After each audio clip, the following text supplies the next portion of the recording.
suivre ce schéma. Donc, je vous le remets en tête. Voilà, notre petite introduction, ça a été fait. Voilà, est-ce que ça marche? Oui, ça marche. Donc, en fait, d'accord, on a fait cette introduction. On avait vu effectivement les étapes essentielles de résolution d'un problème du RDM. Donc, ça, ce n'est pas compliqué, mais il faut que vous les ayez exactement en tête. D'accord? On doit pouvoir vous demander par cœur pour avoir la trame du raisonnement. Et donc, on est arrivé aux hypothèses de la RDM, ce que l'on va voir maintenant. Ensuite, bon, on va faire quelques rappels de statique et on doit aller pour cette séance de 2 heures, c'est quand même assez court, d'accord, aux équations d'équilibre de la RDM. Voilà, on doit aboutir ça et après, pendant 2 heures, on fera des TD exclusivement là-dessus. Alors, les équations d'équilibre en RDM, il faut absolument que vous les compreniez. C'est aussi la seconde étape absolument essentielle pour poser un problème de RDM. Vous ne savez pas poser les équations d'équilibre de RDM, vous ne saurez pas résoudre un problème de RDM. D'accord? Donc, il faut absolument que vous compreniez. On va les voir en cours que pendant cette séance, donc n'hésitez pas à poser des questions. Si vous avez des difficultés ultérieurement, recontactez-nous. Il faut absolument que vous passiez cette étape. D'accord? Voilà. Donc, première partie de cette séance, les hypothèses de la RDM. Donc, on a vu déjà que les poutres répondaient à certaines contraintes géométriques et on va passer un certain nombre de points en revue sur des hypothèses au niveau des modèles compostes, d'accord, et ce que l'on observe aussi, des observations qui sont faites et qui nous ont permis, au niveau des modèles analytiques, de poser aussi certaines hypothèses. D'accord? Alors, je vais réactiver la caméra maintenant. Voilà, pour montrer à distance ce que je veux montrer. Voilà, donc ici, vous voyez, je vous ai pris une petite mousse, alors voilà, qui représente en fait une poutre, d'accord, en termes de proportion géométrique. Et en fait, bon, la sollicitation qui est la plus simple, bon, c'est la traction. Donc, si je tire dessus, d'accord, on peut imaginer, si on avait un corps, on verra plus pour la flexion, mais qu'effectivement ici, en termes de déformation, et ça, vous l'avez vu lors de l'essai de traction, la déformation le long de cette poutre, d'accord, est uniforme. Okay. Par contre, vous constatez qu'aux endroits où j'appuie les mains, d'accord, pouvoir exercer cette traction, et ça, quel que soit le mécanisme, en fait, je vais exercer certaines sollicitations pour pouvoir déjà accrocher la poutre et tirer dessus. Et bien ça, dans les hypothèses de l'ERDM, on va en tenir compte. Vous allez voir qu'il y a une des hypothèses qui prend en compte ce phénomène et qui dit simplement, dans notre théorie, ce qui se passe au niveau des accrochages de poutres, au niveau des transferts des chargements dans cette poutre, eh bien ma théorie ne porte pas sur ces points-là. Ça veut dire que si jamais je faisais une analyse de ce mécanisme que je vous présente ici, d'accord, au niveau de la poutre, je peux effectivement, dans la zone centrale, poser mes hypothèses et faire mes calculs, mais au niveau des extrémités des points de liaison, ce n'est pas cette théorie qui prévaut, il faudra utiliser un autre calcul. D'accord? Donc, nous, on va considérer que la distribution à l'intérieur des poutres qu'on va utiliser est constante. Ça veut dire que tout ce qui est liaison, articulation, etc., n'est pas pris en compte dans ma théorie et on en fait totalement abstraction. Sachant que vous avez vu que dans la schématisation, on schématise ces liaisons. Donc, lorsque vous serez à proximité de ces liaisons, les calculs que l'on va donner ne sont pas corrects et on ne peut pas les prendre en compte. Et d'ailleurs, on le retrouve de façon assez régulière, c'est-à-dire qu'en fait, on fait les calculs de prédimensionnement, souvent dans des étapes, et au niveau calcul, dans le bureau d'ingénierie, on s'arrête là. Voilà, le prédimensionnement va nous permettre de caractériser la section de la poutre en fonction des sollicitations que je veux lui faire subir, d'accord? Et éventuellement, on considère que c'est tout, et puis on se lance dans la fabrication. Et il s'avère que les ruptures vont survenir au point de liaison.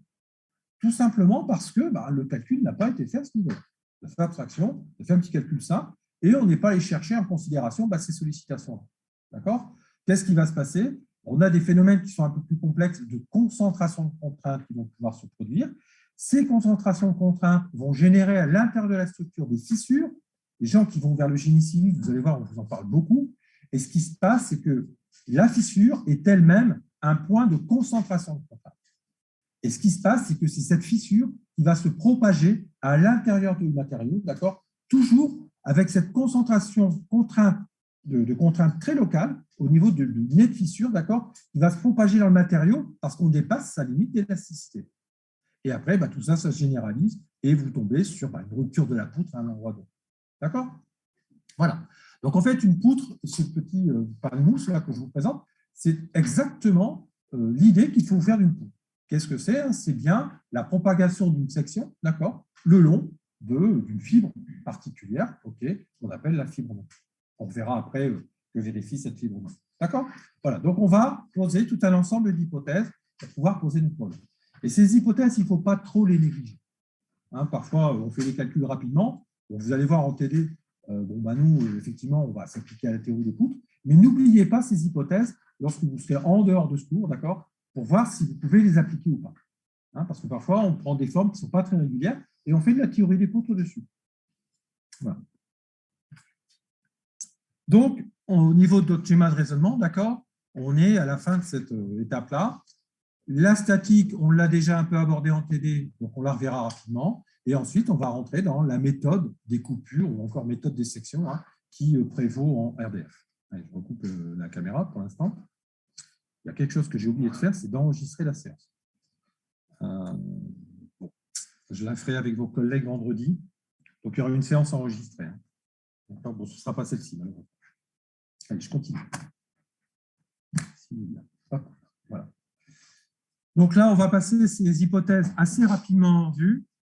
Il ne faut pas y passer trop de temps. Moi, ce que je vous demande, c'est d'aller le revoir dans votre poly. D'accord, vous avez un slide pour chaque hypothèse. Nous, on va essayer de les prendre de façon un peu plus globale. Et je vais me servir de la poutre que je vous ai présentée ici pour essayer de les introduire. D'accord? Alors, doit être supérieur à 20 H. Parce qu'autrement, en fait, on a un phénomène, bon, je vous présenterai tout à l'heure, mais en fait, on n'a plus la perpendicularité des sections par rapport à la fibre moyenne. Et on prend en compte cette hypothèse pour pouvoir poser nos calculs. D'accord? Bon, les sections, je le montre à vos collègues en amphi, je leur montrerai à distance. Voilà, ici, vous voyez, quand je fais fléchir légèrement cette boucle, on voit que les sections restent effectivement perpendiculaires à la fibre moyenne. D'accord? Si on augmente trop, bon là, c'est fichu, ça ne marche plus. Et voilà, dans un certain domaine, qui correspond à notre domaine d'élasticité, eh bien, les sections vont rester effectivement perpendiculaires à cette fibre moyenne. Nous, on va prendre en compte cette hypothèse. Donc là, vous le voyez, par les contraintes. Maintenant, vous connaissez le comportement d'un matériau uniforme, d'accord? Les contraintes vont être proportionnelles à la déformation que voit le point. D'accord? On va regarder, quand on fait fléchir une poutre, on se rend compte que sur la poutre supérieure, eh bien, on a effectivement les fibres qui sont tendues. Sur la poutre, sur la partie inférieure, eh bien, on a le matériau qui est comprimé, d'accord? Et dans la loi de comportement élastique du matériau. Donc, en fait, grâce à cette observation, on a pris effectivement comme hypothèse que les contraintes de traction dont est sujet chacune des sections, d'accord, eh bien, sont proportionnelles à l'éloignement de la fibre moyenne. Et on voit ici, je vais quand même réactiver la caméra. Voilà. Bon, donc ici, on voit, d'accord, voilà, vous voyez à peu près, voilà. D'accord, j'ai fait un petit graphe ici, à ce niveau-là, du champ de contrainte. Eh bien, dans nos hypothèses, vous allez voir, il y a une hypothèse qui dit que la contrainte de traction qui s'exerce dans la section est proportionnelle à l'éloignement de la fibre moyenne. Et ce que je vous avais dit la dernière fois, c'est que cette fibre moyenne ne s'allonge pas. Et là, on peut le deviner. Regardez, je prends cette poutre. On voit bien que dans la partie supérieure, j'ai un allongement de la fibre. Dans la partie inférieure, j'ai un raccourcissement de la fibre. Donc, forcément, entre les deux, j'ai une fibre qui ne va pas se défendre, qui ne va pas s'allonger. D'accord? Et en fait, la position de cette fibre, c'est effectivement le centre d'inertie de la section. Donc, c'est une question de distribution de matière autour de cette fibre particulière, d'accord, qui fait qu'on va avoir une répartition équilibrée des contraintes de traction supérieure qui vont venir contrebalancer les contraintes de compression inférieure. Et votre poutre, vous voyez ici, dans l'état de flexion, eh bien, elle est en équilibre. Chaque section est elle-même en équilibre. Ça va? C'est bon? Voilà. Donc ça, vous voyez, le modèle, il est assez simple et toute notre théorie va reposer là-dessus. C'est tout. Hein? Alors, on continue. Donc ça, c'est pour les conditions géométriques. Hop. Bon, le matériau, je n'y reviens pas, vous le connaissez par cœur. Maintenant, avec ce que vous avez vu. Voilà, donc on a un matériau qui est isotrope et on va travailler dans la zone de comportement élastique de ce matériau, qu'on ne dépasse pas. Alors là, ce qu'il faut avoir en tête, c'est que les déformations que vont subir les matériaux sont très, très faibles. On peut recalculer ça, mais l'allongement unitaire, on va dire, de chaque point de la section est très, très faible. On a, pour ainsi dire, vu du matériau, aucune déformation. Alors que si on regarde la poutre en elle-même, et souvent, il y a confusion entre ces deux choses-là. D'accord? Je reviens avec cette poutre. Bon, ici, dans le jargon commun, voilà, je sollicite la poutre. Bon, on dit la poutre se déforme. Et effectivement, la géométrie dans l'état sollicité de la poutre, on appelle ça la déformée de la poutre. Bon. Mais on a un autre terme, le même mot que l'on utilise et qui veut dire totalement autre chose, qui est la déformation du matériau. Et la déformation du matériau, c'est en fait ce qui se passe à l'intérieur de la matière, d'accord, et qui est en gros, pour de l'attraction, un delta L sur L. D'accord? Allongement relatif sur un allongement total. Bon, ben, en fait, cette déformation-là est très petite. Elle est, pour ainsi dire, imperceptible. Et vous, ce que vous voyez, en fait, de la déformée que l'on voit apparaître de la poutre, en fait, ce sont les points qui caractérisent cette poutre qui se déplacent. En fait, vous ne voyez pas de déformation. Vous voyez des déplacements de points dans l'espace. D'accord? Cette petite subtilité, il faut que vous l'ayez bien en tête. Parfois, il y a de la confusion. On dit, voilà, la poutre se déforme. Donc, effectivement, tout un chacun voit la poutre se déforme. Seulement, après, on va parler de la déformation du matériau. Et à ce moment-là, il faut que vous fassiez tout de suite la différence. La déformation du matériau, c'est ce qui se passe à l'intérieur de la poutre. En chaque point de cette poutre, il y a une déformation, d'accord? Et vous constatez effectivement que la poutre prend une déformation. D'accord? Ces deux termes-là, lorsque on discute ou lorsque vous êtes amené à discuter, de temps en temps, il faut bien les différencier et on se rend compte que parfois, il y a des confusions qui se placent. Allez, on continue. Bon, le matériau est homogène, ben oui, donc nous, les matériaux métalliques, etc. Et on ne prend pas en compte non plus tout ce qui est un peu traitement thermique et procédé de fabrication. Et d'ailleurs, dans certains procédés de fabrication, on va faire, mettons, au niveau des métaux, des traitements thermiques qui vont supprimer le phénomène, mettons, d'un étirage d'un matériau, qui générerait des contraintes internes permanentes, et on irait un matériau qui serait plus. Voilà. Donc, en fait, c'est vraiment au niveau du génie civil, des hypothèses qui sont prises. Hypothèse numéro 3, en fait, la loi de Hooke. Donc, ça, vous la connaissez bien maintenant, on n'y revient plus. Et donc, nous, on s'arrête ici. Voilà. On ne prend que cette partie en considération, d'accord? Au niveau de toutes les structures, on ne veut jamais que le matériau dépasse sa limite d'élasticité. Autrement, on a une déformation permanente et en quelque sorte, on a ce qu'on appelle l'effondrement de la structure, d'accord, qui, dans certains cas, peut être très dangereux. Voilà, donc nous, on n'est que sur cette petite partie-là, et tout le reste, dans notre cas, on ne s'y intéresse pas. Bon, l'action des forces est dite statique, effectivement. Le chargement, c'est un chargement qui est très progressif. On considère toujours qu'il s'applique très, très lentement. Okay, bon, ça, je pense que vous l'avez déjà vu sur des problèmes qu'on appelait quasi-statiques. C'est exactement la même chose. On considère en fait que l'énergie interne de la structure ne change pas. Elle reste constante. On continue. Donc, ensuite, il y a effectivement, au niveau du chargement initial, le problème de statique, vous l'avez vu, il est posé sur une structure qui est considérée indéformable. D'accord? Et ça, quelque part, ça se justifie pourquoi? À cause de la déformation du matériau qui est très faible. OK? Donc, en fait, le problème de statique, il revient exactement au même en termes d'approximation et de validité du calcul, de poser notre calcul sur une structure non déformée, d'accord? Et on résout la statique comme ça, que sur la structure déformée. Et vous allez voir que dans certains cas, c'est un peu troublant, parce que lorsqu'une poutre prend une flèche, imaginons que c'est la planche, le plongeoir, en fait, on voit des déplacements dans l'espace qui sont assez importants. Et on se dit, en fait, si je fais un calcul de statique là-dessus, il y a quelque chose qui ne va pas. Et en fait, si on ne prenait pas cette hypothèse, on ne serait pas capable, en quelque sorte, de poser notre calcul. Donc, c'est une hypothèse que l'on fait. Voilà. Donc, nous, tant mieux, au niveau calcul, c'est très simple. Sixième hypothèse, vous voyez, on va assez vite.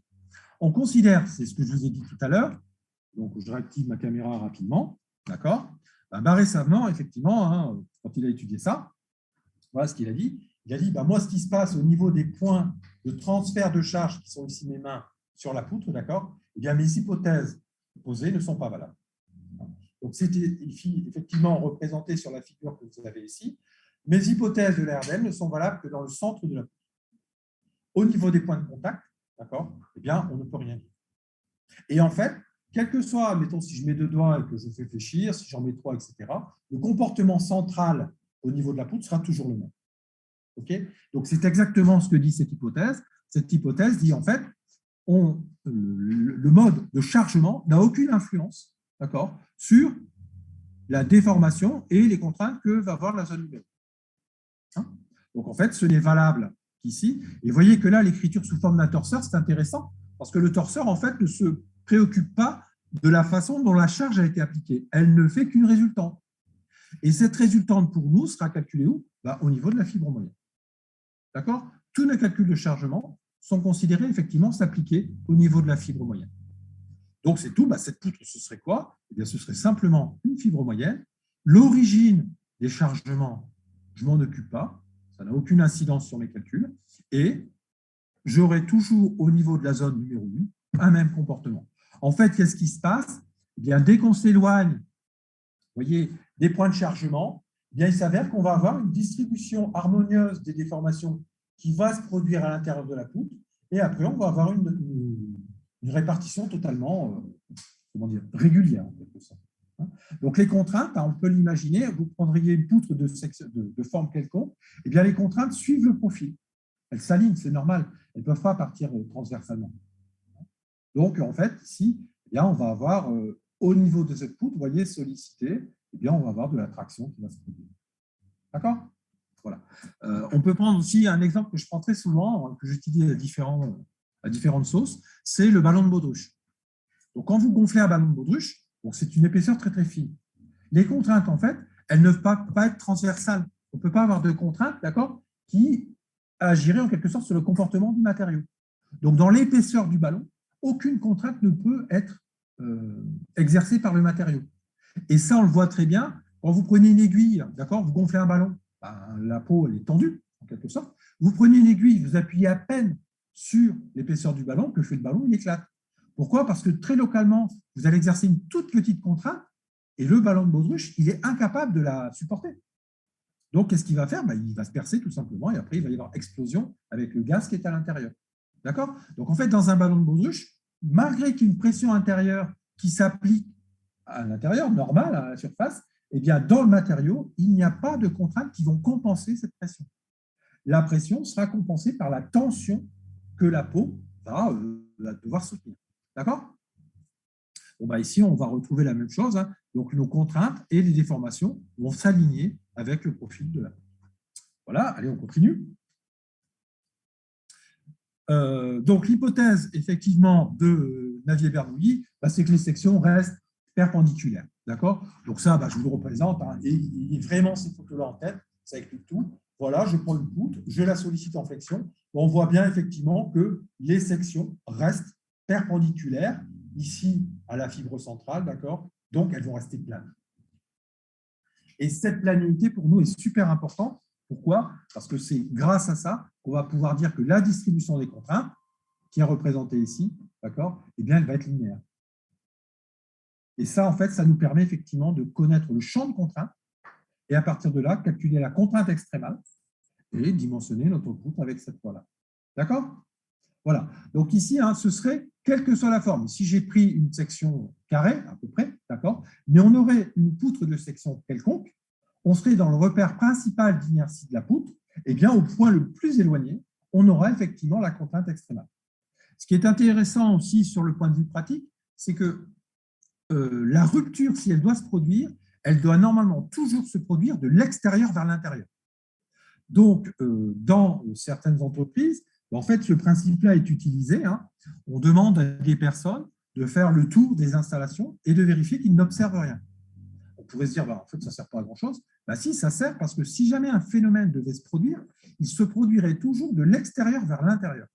Donc, une fissuration, vous devez la voir apparaître. Si jamais ça se produit de l'intérieur, là, on peut affirmer presque à coup sûr qu'il y a un problème sur le matériau. C'est-à-dire que le matériau, je ne sais pas, il y a un creux, il y a un phénomène qui va créer une concentration de contraintes externes qui va partir de l'intérieur vers l'extérieur. D'accord? Et là, on va aller voir les métallurgistes. Moi, je suis plutôt métallurgiste, d'accord? Ou on va aller voir les personnes qui ont fait des composites et alors eux, ils s'arrachent les cheveux. Parce qu'il n'y a pas plus, entre guillemets, bordélique qu'un composite, en quelque sorte. D'accord? Et là, pour ceux qui vont s'orienter vers ces domaines-là, sachez qu'il y a encore énormément de travail à faire sur la qualité du composite que l'on veut faire. Et normalement, on a des capacités d'amélioration, si on arrivait à enlever toutes les bulles et ces phénomènes-là, de l'ordre de, alors je ne vais pas dire de bêtises, mais si je dis 3 fois les capacités de tenue des matériaux, c'est à peu près ça. Tous les phénomènes de rupture des composites sont issus en gros de la liaison composite-liant. Et il s'avère que quand on observe ça avec des microscopes à très grosse échelle, et ben en fait, on a des problèmes de jonction de la fibre avec le liant. Et là, il y a des personnes qui continuent à travailler avec ces phénomènes-là pour essayer de les améliorer. Voilà. Donc, un matériau très intéressant, un composite. Alors ensuite, bon, on arrive bientôt à la fin, d'accord. Hypothèse 8, eh bien, on a effectivement l'hypothèse de continuité des modèles. Il s'avère que, par l'observation, les équations qu'on va avoir à manipuler sont dérivables minimum à l'ordre 2, strict minimum, et nous, on travaille avec des fonctions qui sont dérivables à l'ordre 4. Vous allez voir qu'en fait, dans les poutres qu'on va utiliser, nous, on utilise des polynômes, donc vous devez savoir intégrer et dériver un polynôme. Ça va, on ne va pas trop vous torturer. D'accord? Voilà. Alors, hypothèse de Barré-Savenant, eh bien, c'est la conséquence du fait que les sections restent perpendiculaires à la fibre moyenne. D'accord? Le champ de contrainte de traction, eh bien, il est linéaire. On peut l'affirmer. Et par rapport à la fibre moyenne, un plan qu'on appelle le plan neutre, dans ce plan, il n'y a pas de contrainte de traction. D'accord? Donc ici, c'est exactement représenté. C'est le diagramme de contrainte où on a pris une section simple, hein, voilà, rectangulaire. Et donc, en fait, eh bien, ici, on va avoir une distribution totalement linéaire. On aurait une surface quelconque. On serait appuyé sur les axes principaux de la section, donc dans un repère particulier, d'accord, en termes de distribution de la surface autour du centre de gravité. Et en fait, ça resterait linéaire. Donc, on va chercher ce point extrême, et lui va être le départ de nos calculs et du dimensionnement de la structure. D'accord? Ça va? Allez, on continue. Alors, le problème dit de Barré-Savenant, eh bien, ça vient effectivement de ce que vous avez montré donc, avec les mains. D'accord? Donc ici, hein, faut bien vous rappeler, après on n'y reviendra plus, je reprends la poutre. Voilà, moi, pour pouvoir effectivement exercer une flexion, et là, les efforts, bah, c'est toujours la même chose. Je vais avoir, mettons, vous voyez, cette première zone, qui serait une zone perturbée. Moi, je n'en prends pas compte. Cette zone-là, il faut la recalculer spécifiquement. Alors, très souvent, il y aura des liaisons, il y aura des assemblages vissés, mettons pour la théorie des poutres, d'accord? Il y aura des soudures. Donc, les soudures, elles, vont être éventuellement calculées à part. Hein, et voilà ce qu'on aura. Donc, après, bon, bah, c'est tout, hein, ces zones-là, elles ne sont pas calculées. Donc, ici, bah, qu'est-ce qu'on vous dit? Bah, une phrase un peu normande, je trouve. Hein. Voilà, hein, la proposition de ce calcul est valable pour des points suffisamment éloignés. Que veut dire le suffisamment? Suffisamment. D'accord? Il n'y a pas de précision, ça dépend vraiment de la liaison d'extrémité et des zones d'application des charges. Donc, nous, en fait, en termes d'approche, le chargement aux extrémités de la poutre, eh bien, il va se traduire pour nous comme par un torseur, hein, qui est la résultante en un bois particulier. Et à partir de là, on va considérer que toute la poutre est sollicitée de façon uniforme. D'accord? Voilà, donc ça, c'est l'objectif, effectivement, de notre cours. On en a terminé avec les hypothèses de la RDM. D'accord? Il est passé assez vite. Donc, il ne faut pas les oublier. Hein. Donc, allez les revoir un petit peu, d'accord? Remettez-les-vous en tête. Je pense qu'il y aura peut-être une ou deux questions là-dessus, hein, parce que c'est important que vous l'ayez, hein, parce que vous partez avec ce modèle-là, ces conditions-là, ces hypothèses de calcul, et à partir de là, bien, il faut au bon moment les avoir. Donc voilà, elles sont relistées ici. Hein. Donc, on a des éléments sur la géométrie, on a la notion d'homogénéité et d'isotropie des matériaux, donc on ne travaille pas avec les composites, ou alors on fait ce qu'on appelle une homogénéisation de modèle. C'est-à-dire que, vous voyez, admettons un matériau composite, c'est des fibres plus un liant. Des caractéristiques mécaniques qui sont différentes l'une pour l'autre. Eh bien, nous, on va calculer une loi de comportement globale de ce matériau composite. Et on va le considérer comme un matériau homogène. Voilà. Le comportement élastique, j'y reviens pas. La statique des forces, vous avez bien compris. Les conservations des dimensions initiales, ça, c'est pour la détermination du chargement. Les hypothèses de Barré-Savenant, ben voilà, hein, donc on remplace notre chargement réel par son torseur, équivalent. Hypothèse de Navier-Bernoulli, les sections restent perpendiculaires. On a un modèle qui exige, dans les équations qu'on doit trouver, que les fonctions qui sont retenues pour les déformations doivent être au moins 2 fois dérivables. D'accord? Donc, si vous prenez des fonctions qui ne le sont pas, elles ne pourront jamais caractériser votre problème. Okay? C'est l'idée qu'il faut en avoir. Hein, donc, nous, il s'avère que c'est des fonctions polynomiales, très souvent. Bon, Barré-Savenant, c'est la distribution des contraintes. Et enfin, le problème de Barré-Savenant, c'est la zone centrale est assez éloignée des zones d'application des charges. Hein? Excusez-moi, monsieur. C'est absolument essentiel. Je ne sais pas si vous m'entendez. Ça va à distance? Si vous avez des questions, prenez la parole, hein, activez votre micro, je pense que vous pouvez le Oui. faire. Est-ce que vous m'entendez? Oui, je vous entends. J'ai une question, c'est quoi la différence entre l'hypothèse, enfin, est-ce que vous pouvez revenir sur la slide d'avant, Ouais, entre l'hypothèse voilà. 6, enfin les Oui, deux hypothèses de Barré et Saint-Venant, enfin l'hypothèse et le problème, donc 6 et 10. Parce que pour moi, les deux, d'accord. Alors, 6 c'est, et 10. on ignore, entre guillemets, les points de contact. Alors, ici, je reviens à 6. En fait, ici, vous voyez, c'est que la façon dont s'applique le torseur n'a aucune incidence sur la déformation de la poutre. Donc, dans notre théorie, d'accord, on se fiche pas mal, en quelque sorte, de la liaison qu'il va y avoir effectivement en réel de la poutre, et on n'en prend que le torseur. Donc, rappelez-vous, dans les calculs de statique, c'est en fait ce que l'on fait. Bien sûr, nous, on n'est jamais amené à calculer ce torseur complet. On n'en prend que 3 composantes, d'accord. Mais sachez qu'en quelque sorte, et moi j'insiste là-dessus, hein, vous êtes en train de calculer ce torseur, d'accord. Seulement des composantes, mais c'est bien ce que vous êtes en train de calculer, il ne faut pas l'oublier. Donc, ce n'est pas seulement un torseur, j'y comprends rien, je laisse tomber, je calcule une force. Non, non, vous calculez le chargement, et un chargement ne peut être représenté que par ce torseur. Alors qu'ici, la 10, elle dit, attention, une fois que vous avez ce torseur, dans la zone où ce torseur a été s'applique, eh bien, mon calcul n'est pas valable. Donc, en fait, je dois être assez éloigné pour que, pour que mon calcul soit valable. Alors qu'ici, il vous dit simplement, la nature du chargement n'a pas d'incidence. C'est deux choses différentes. Ça va? C'est une petite subtilité. Hein. Est-ce que c'est clair là? Euh, Pas tout à fait. Pas tout à fait. Ici, en quelque sorte, dans cette hypothèse-là, alors je vous la donne telle qu'elle. Hein. En fait, elle fusionne un petit peu ces deux valeurs. Mais ici, on vous dit simplement, vous n'avez pas besoin de connaître la solution mécanique qui transfère l'effort. Tout ce que vous avez besoin de connaître, c'est son torseur résultant. Et vous faites vos calculs. Ici, on vous dit, attention, il y a une hypothèse supplémentaire. Lorsque vous allez poser vos calculs, il s'avère que ces calculs ne sont valables qu'à une distance suffisante, d'accord, du point de résolution de ce torseur. D'accord? Donc, en quelque sorte, je vais essayer de dessiner pour voir. Voilà. Regardez ici, je vous dessine voilà, une poutre, d'accord? Imaginons que cette poutre soit sur deux appuis. Vous êtes d'accord qu'à ce niveau-ci, ben, j'ai un torseur de liaison. Ici, j'ai un autre torseur de liaison. Ça, c'est l'hypothèse 6. Je remplace l'appui par son torseur. Hypothèse 10, attention, cette zone ici, elle n'est pas bonne pour mes calculs. D'accord? La hachure, c'est le 10. Ce n'est valable que dans une zone suffisamment éloignée des points d'appui.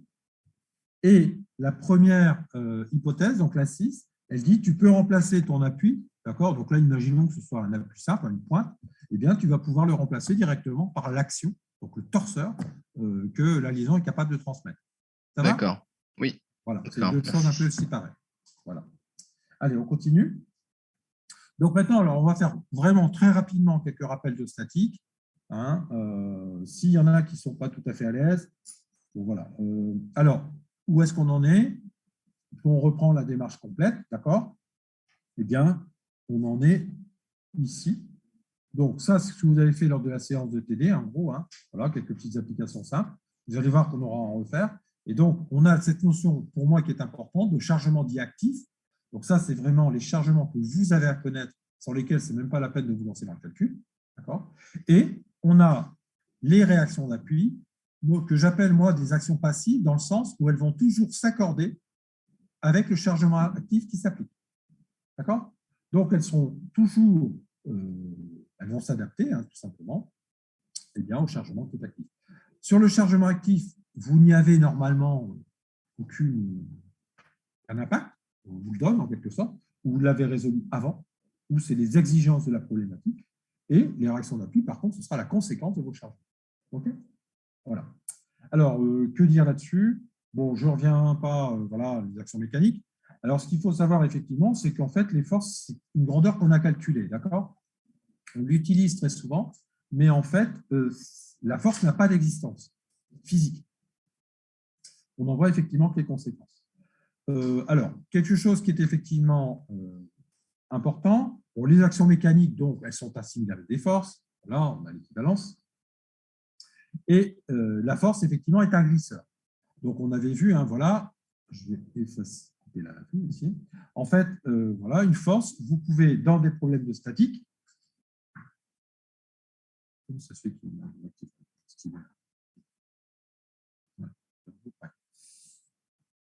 voilà, donc dans un problème de statique, d'accord, vous pouvez vous amuser à décomposer les forces comme vous voulez, d'accord, et vous pourrez toujours les déplacer le long de leur ligne d'action, ça ne changera absolument rien dans vos calculs. Exemple, voyez la force qui est ici, je pourrais la décomposer en deux. Donc, ce que je vais faire ici, voilà, d'accord, donc je peux considérer que ça, c'est une composante horizontale plus une composante verticale. Ces deux vecteurs, alors attendez, si je le fais mal quand même, voilà, plus une composante verticale. Il faut mettre quand même les composantes au bon endroit. D'accord? Eh bien, ces deux composantes sont des glisseurs. C'est-à-dire que vous pouvez déplacer cette composante le long de sa ligne d'action et cette composante le long de sa ligne d'action. Ça ne changera absolument rien à vos calculs, etc., etc. D'accord? Donc, en fait, ça, c'est assez intéressant dans certaines résolutions de problèmes parce que ça simplifie considérablement vos équations. Pensez-y. Pour aller chercher des bras de levier, le bras de levier, ce sera, si je veux un bras de levier par rapport à cette composante, eh bien, en fait, ce serait la perpendiculaire. D'accord? Voilà. Voilà la notion de bras de levier. OK? Voilà, pensez-y. Hein, on n'est pas forcément habitué à avoir ce réflexe-là et ça peut simplifier les choses. Un point, par contre, qui est important, cette hypothèse-là n'est valable que pour la statique. Vous voyez ici, on prend un cadre qui est considéré comme infiniment rigide, je suis en statique, vous pouvez déplacer cette force le long de sa ligne d'action, ça ne changera rien aux réactions de vos appuis. D'accord? Par contre, maintenant, vous prenez un cadre qui est déformable, alors là, ce n'est plus la même histoire.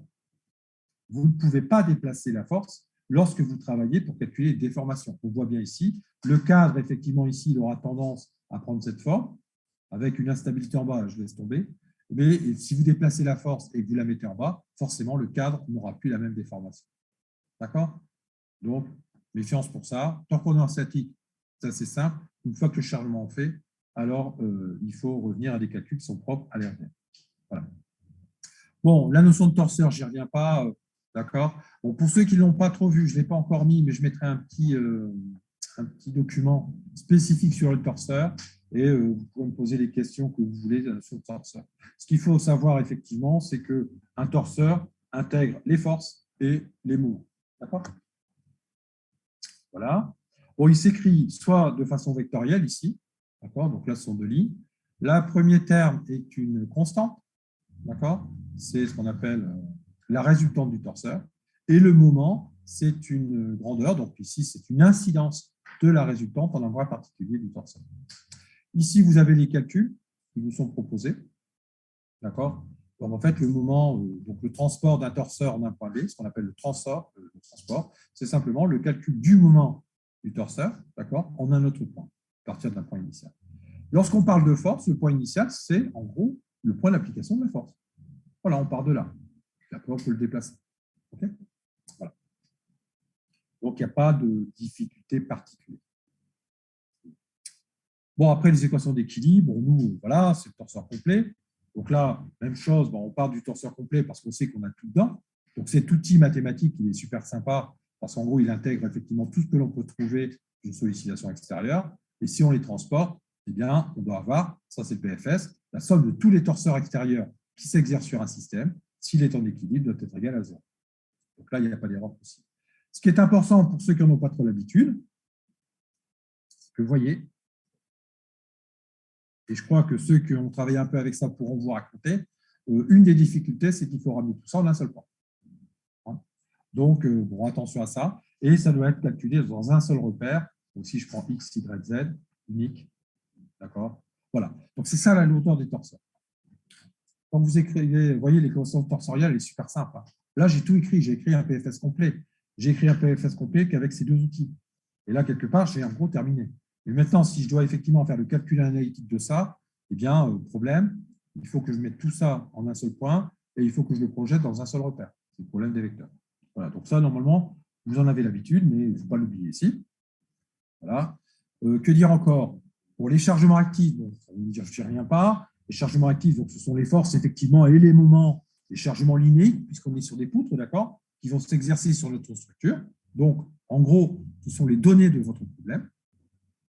Qu'est-ce qu'il y aura à calculer? Eh bien, les réactions. Okay. Allez, on continue. Donc, au final, toujours effectivement ce problème-là. Pour vous, ce calcul qui vous est donné là n'a aucun intérêt au niveau de la RDM, je dirais. Il faut l'avoir en tête. C'est pour ça que je vous dis qu'on travaille avec les torseurs, sachant que pour nous, comme on sera sur des problèmes plans, en fait, ne seront intéressants pour nous que les 3 équations suivantes, 2 équations de projection de force, d'accord, et une équation de moment qui ici est forcément perpendiculaire au plan du problème. D'accord? Donc après, nous, il s'avère que lorsqu'on parle d'un équilibre statique, on fait 2 équations de projection et une équation de moment. D'accord? Voilà. Mais n'oubliez pas que on part de là. On part de cette théorie générale, ici, et adaptée à nous, on n'a plus que 3 équations. Tant mieux, on a moins de calculs à faire. Voilà. Bon, des choses qui sont quand même parfois importantes, ne les oubliez pas. Effectivement, lorsque 2 forces s'appliquent sur un système, elles ont même ligne d'action, elles sont opposées de même intensité, obligatoire. De même, si un solide est en équilibre sous l'action de 3 forces, ces 3 forces sont forcément concurrentes en le même point et leur somme vectorielle est égale à 0. Ne l'oubliez pas, de temps en temps, ça tombe là-dessus et ça peut vous faire des sacrées simplifications de calcul. Donc, ici, pour certains, vous avez eu du mal à poser des problèmes, donc des équations torsorielles. D'accord? Bon, moi, je vous demande d'oublier un peu ces calculs-là. Il y en a qui ont un peu de mal parce qu'ils ont tellement souffert à s'y adapter. Vous réfléchissez les problèmes sous forme torsorielle. Nous, lorsqu'on a ce genre d'hypothèse ici, ça nous fait parfois des simplifications qui sont très intéressantes. Lorsque l'on aura 3 forces, vu qu'on est en problème plan, ces 3 forces sont forcément coplanaires pour nous. Vous voyez? Donc, encore des simplifications qui vont se porter au niveau de vos problèmes. Essayez d'en tenir compte dans la mise en place de vos calculs. Ne l'oubliez pas, on est en problème plan. Ensuite, je vais refermer un peu la caméra.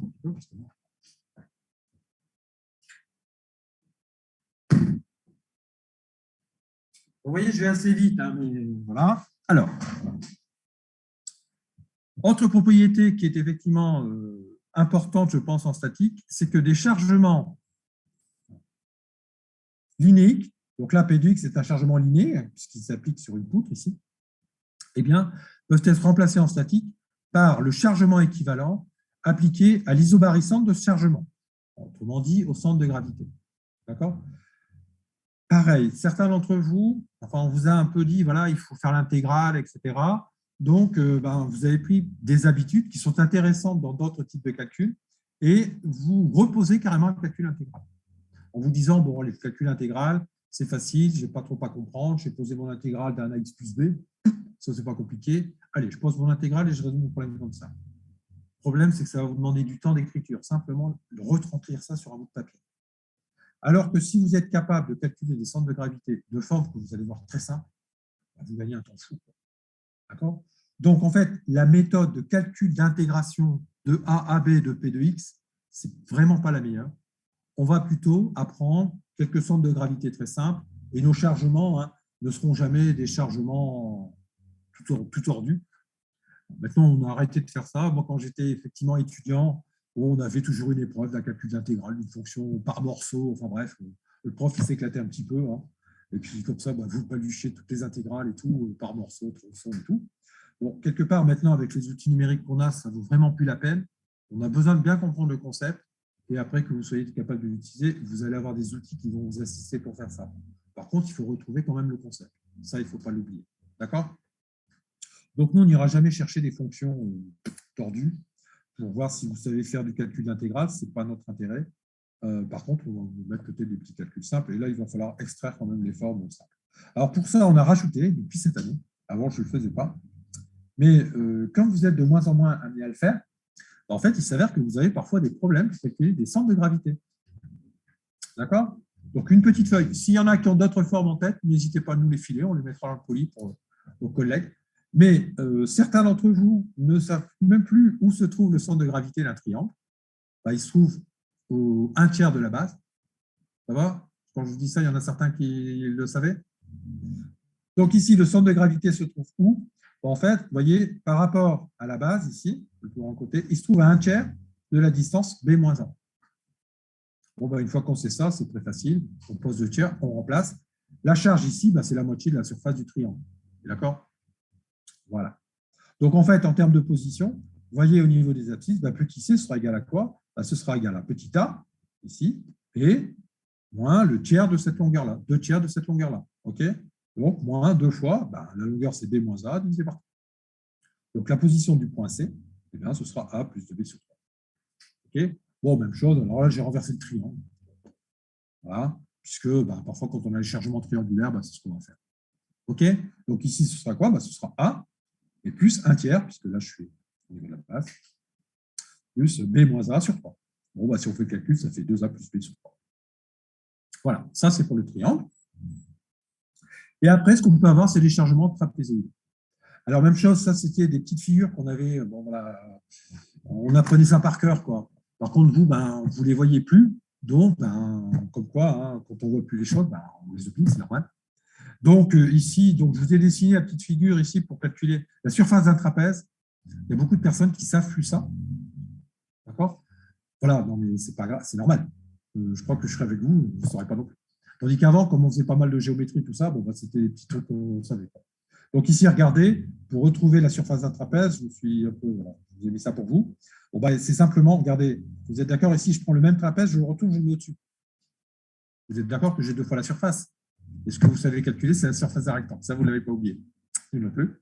On va regarder ici, ce rectangle-là, il a comme côté ici B moins A, d'accord? Et ici, il a quoi comme longueur? YB plus YA. Donc, en fait, la surface de ce trapèze, c'est la moitié de la surface du rectangle, terminé. Ça fait donc YA plus YB, facteur de B moins A, sur 2. Hop, terminé, j'ai la surface de mon trapèze. Ça va? Voilà, donc une fois qu'on vous montre cette petite figure-là, ça y est, ça vous vient en tête, c'est bon. Essayez de ne pas l'oublier, hein. Ça pourra peut-être arriver.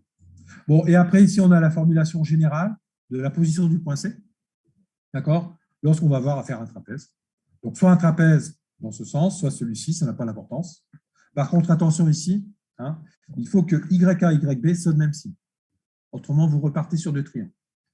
D'accord? En fait, qu'est-ce qui se passe si on a un chargement qui est négatif?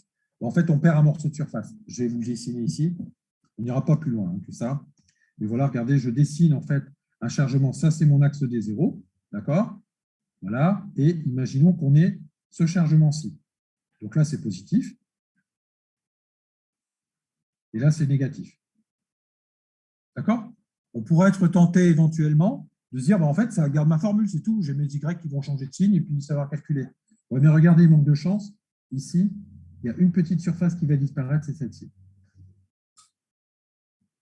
Voilà.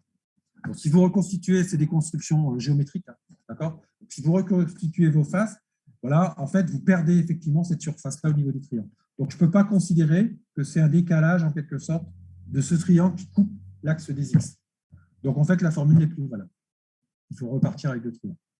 Bon, et là, on retombe sur des choses qui sont un peu plus compliquées. Donc, c'est tout le triangle, vous l'avez au-dessus. C'est tout. On va considérer un triangle, puis un autre triangle, et puis on va faire le calcul. D'accord? Donc, si jamais vous trouvez ça, c'est tout. Il faut faire le centre de gravité de chacun des triangles avec les forces associées. OK? Puis vous faites votre calcul de résultant. Voilà. Mais quelque part, je ne peux pas utiliser cette formule générale comme avec un trapèze. Ça? Alors ça, ouais, je vois une personne qui a des petites formules. Si vous avez un petit formulaire, hein? Non, zut. Parce que vous savez, il existe des petits formulaires. Je ne sais pas si vous avez encore ça dessus quand même. Non, des petits formulaires, toutes les relations de physique, de machin. Bon, regardez dedans, il faudra peut-être que je jette un œil un jour. Il y a peut-être une ou 2 formes sympas qu'on pourrait se rajouter et puis mettre en cours. D'accord? Allez, on continue. Bon, la notion d'isostatique maintenant et d'hyperstatique. Bon, moi, je vais le voir sous un angle assez simple pour vous. Quand est-ce qu'on va considérer qu'un problème est isostatique et quand est-ce qu'on va considérer qu'il est hyperstatique? En fait, maintenant, qu'est-ce que vous savez? Notre problème en RDR, ce sera toujours la résolution de ces 3 équations. Qui dit 3 équations? 3 inconnus au maximum. On est d'accord? Voilà. Donc, si vous avez plus d'inconnus, vous ne pourrez pas le résoudre. Le système est hyperstatique. Donc, en quelque sorte, qu'est-ce qui se passe? Il y a des efforts qui vont survenir dans votre système et qui vont venir contraindre en quelque sorte cette poudre. Donc ici, plus d'inconnus, d'efforts ou de moments qu'il n'y a d'équation pour pouvoir le résoudre, eh bien, vous avez un problème qui est hyperstatique. Autant d'inconnus, 3 inconnus pour nous, puisqu'on a des problèmes plans, qu'il y a d'équations. Dans ce cas-là, vous êtes sur un problème isostatique, vous allez pouvoir le résoudre. D'accord? Et moins d'inconnus qu'il n'y a d'équations, dans ce cas-là, vous êtes dans un mécanisme qu'on appelle hypostatique, où en fait, vous êtes sur un mécanisme. C'est-à-dire qu'il y a des mouvements qui sont possibles. D'accord? Donc nous, ça, ce n'est pas acceptable. Dans les mécanismes, vous pouvez en avoir, lorsqu'on est en 3D, il y a des degrés de mobilité qui sont internes et qui n'ont aucune incidence sur le fonctionnement. Par exemple, si vous avez une poutre qui est articulée autour de 2 rotules, eh bien, en fait, cette poutre elle peut tourner librement autour de son axe. D'accord? Bon, voilà, ça, c'est une mobilité interne que les équations sont capables d'isoler. Donc, on a des systèmes de résolution de ces équations linéaires qui vont nous permettre d'aller localiser les degrés de mobilité. Et vous pouvez avoir des gros mécanismes qui sont en même temps hyperstatiques et en même temps hypostatiques. D'accord? Qui en même temps autorisent des mouvements, mais génèrent des blocages internes plus compliqués. Voilà. Donc, le travail de la théorie des mécanismes, c'est d'aller en partie aller isoler ces phénomènes et voir s'ils sont perturbants ou pas. Voilà. Donc, nous, on n'aura que ces 3 équations. Lorsqu'on aura affaire à des systèmes hyperstatiques, moi, l'expression que j'utilise, c'est qu'en quelque sorte, le PFS vous a donné tout ce qu'il pouvait. Vous avez écrit vos 3 équations, vous ne pouvez pas les résoudre. Bon, voilà. Le PFS vous dit, l'état du problème, c'est qu'il doit me donner des informations supplémentaires. Ces informations, on ira, vous verrez les chercher par rapport à des déformés sur le système. C'est-à-dire qu'en fait, un effort va contraindre votre système. Donc, on ne pourra le résoudre complètement que lorsque vous aurez posé le problème totalement. D'accord? Pour aller rechercher quoi donc? Une relation supplémentaire. Si vous êtes hyperstatique d'ordre 2, il va falloir 2 relations supplémentaires. Vous allez rajouter ces relations comme des équations et vous allez pouvoir le résoudre. D'accord? Et vous allez pouvoir tout remonter. Voilà. Donc, en fait, ce qu'il faut vous savoir, de temps en temps, mais je pense que là, ça va passer, vous êtes ici, vous posez vos équations, vous comptez vos nombres d'inconnus. S'il y a plus d'inconnus que d'équations, le système est hyperstatique, vous ne pouvez pas déterminer les efforts. On continue comme ça. D'accord? Et la résolution se fera à la fin. L'idéal pour nous, ce serait l'isostatique, comme ça, c'est bon, on a tous nos efforts. D'accord? Et l'hypostatique, ça ne peut pas se produire. Si vous tombez sur un problème hypostatique, en fait, on a vraiment ce qu'on appelle un mécanisme, c'est-à-dire que des mouvements sont possibles.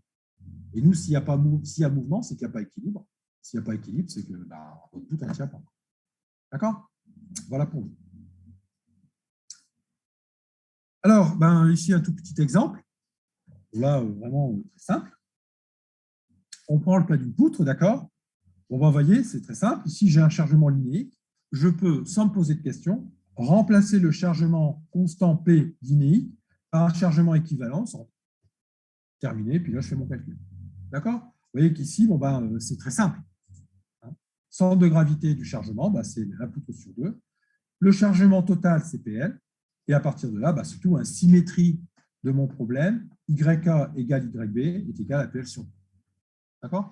Donc, ce petit problème, normalement, si vous dites ce que je viens de vous dire, ça va tout à fait. D'accord? Donc, ce qu'il faut éviter, c'est ça. Ça va marcher, vous allez trouver le bon résultat. Vous voyez, même là, vous devez vous palucher en quelque sorte, ou faire l'intégrale de 0 à L de x moins p, c'est le chargement linéique qui s'applique, dx. On est d'accord? Il faut calculer cette intégrale. Franchement, ça n'apporte rien. Ça va? Bon, voilà l'idée.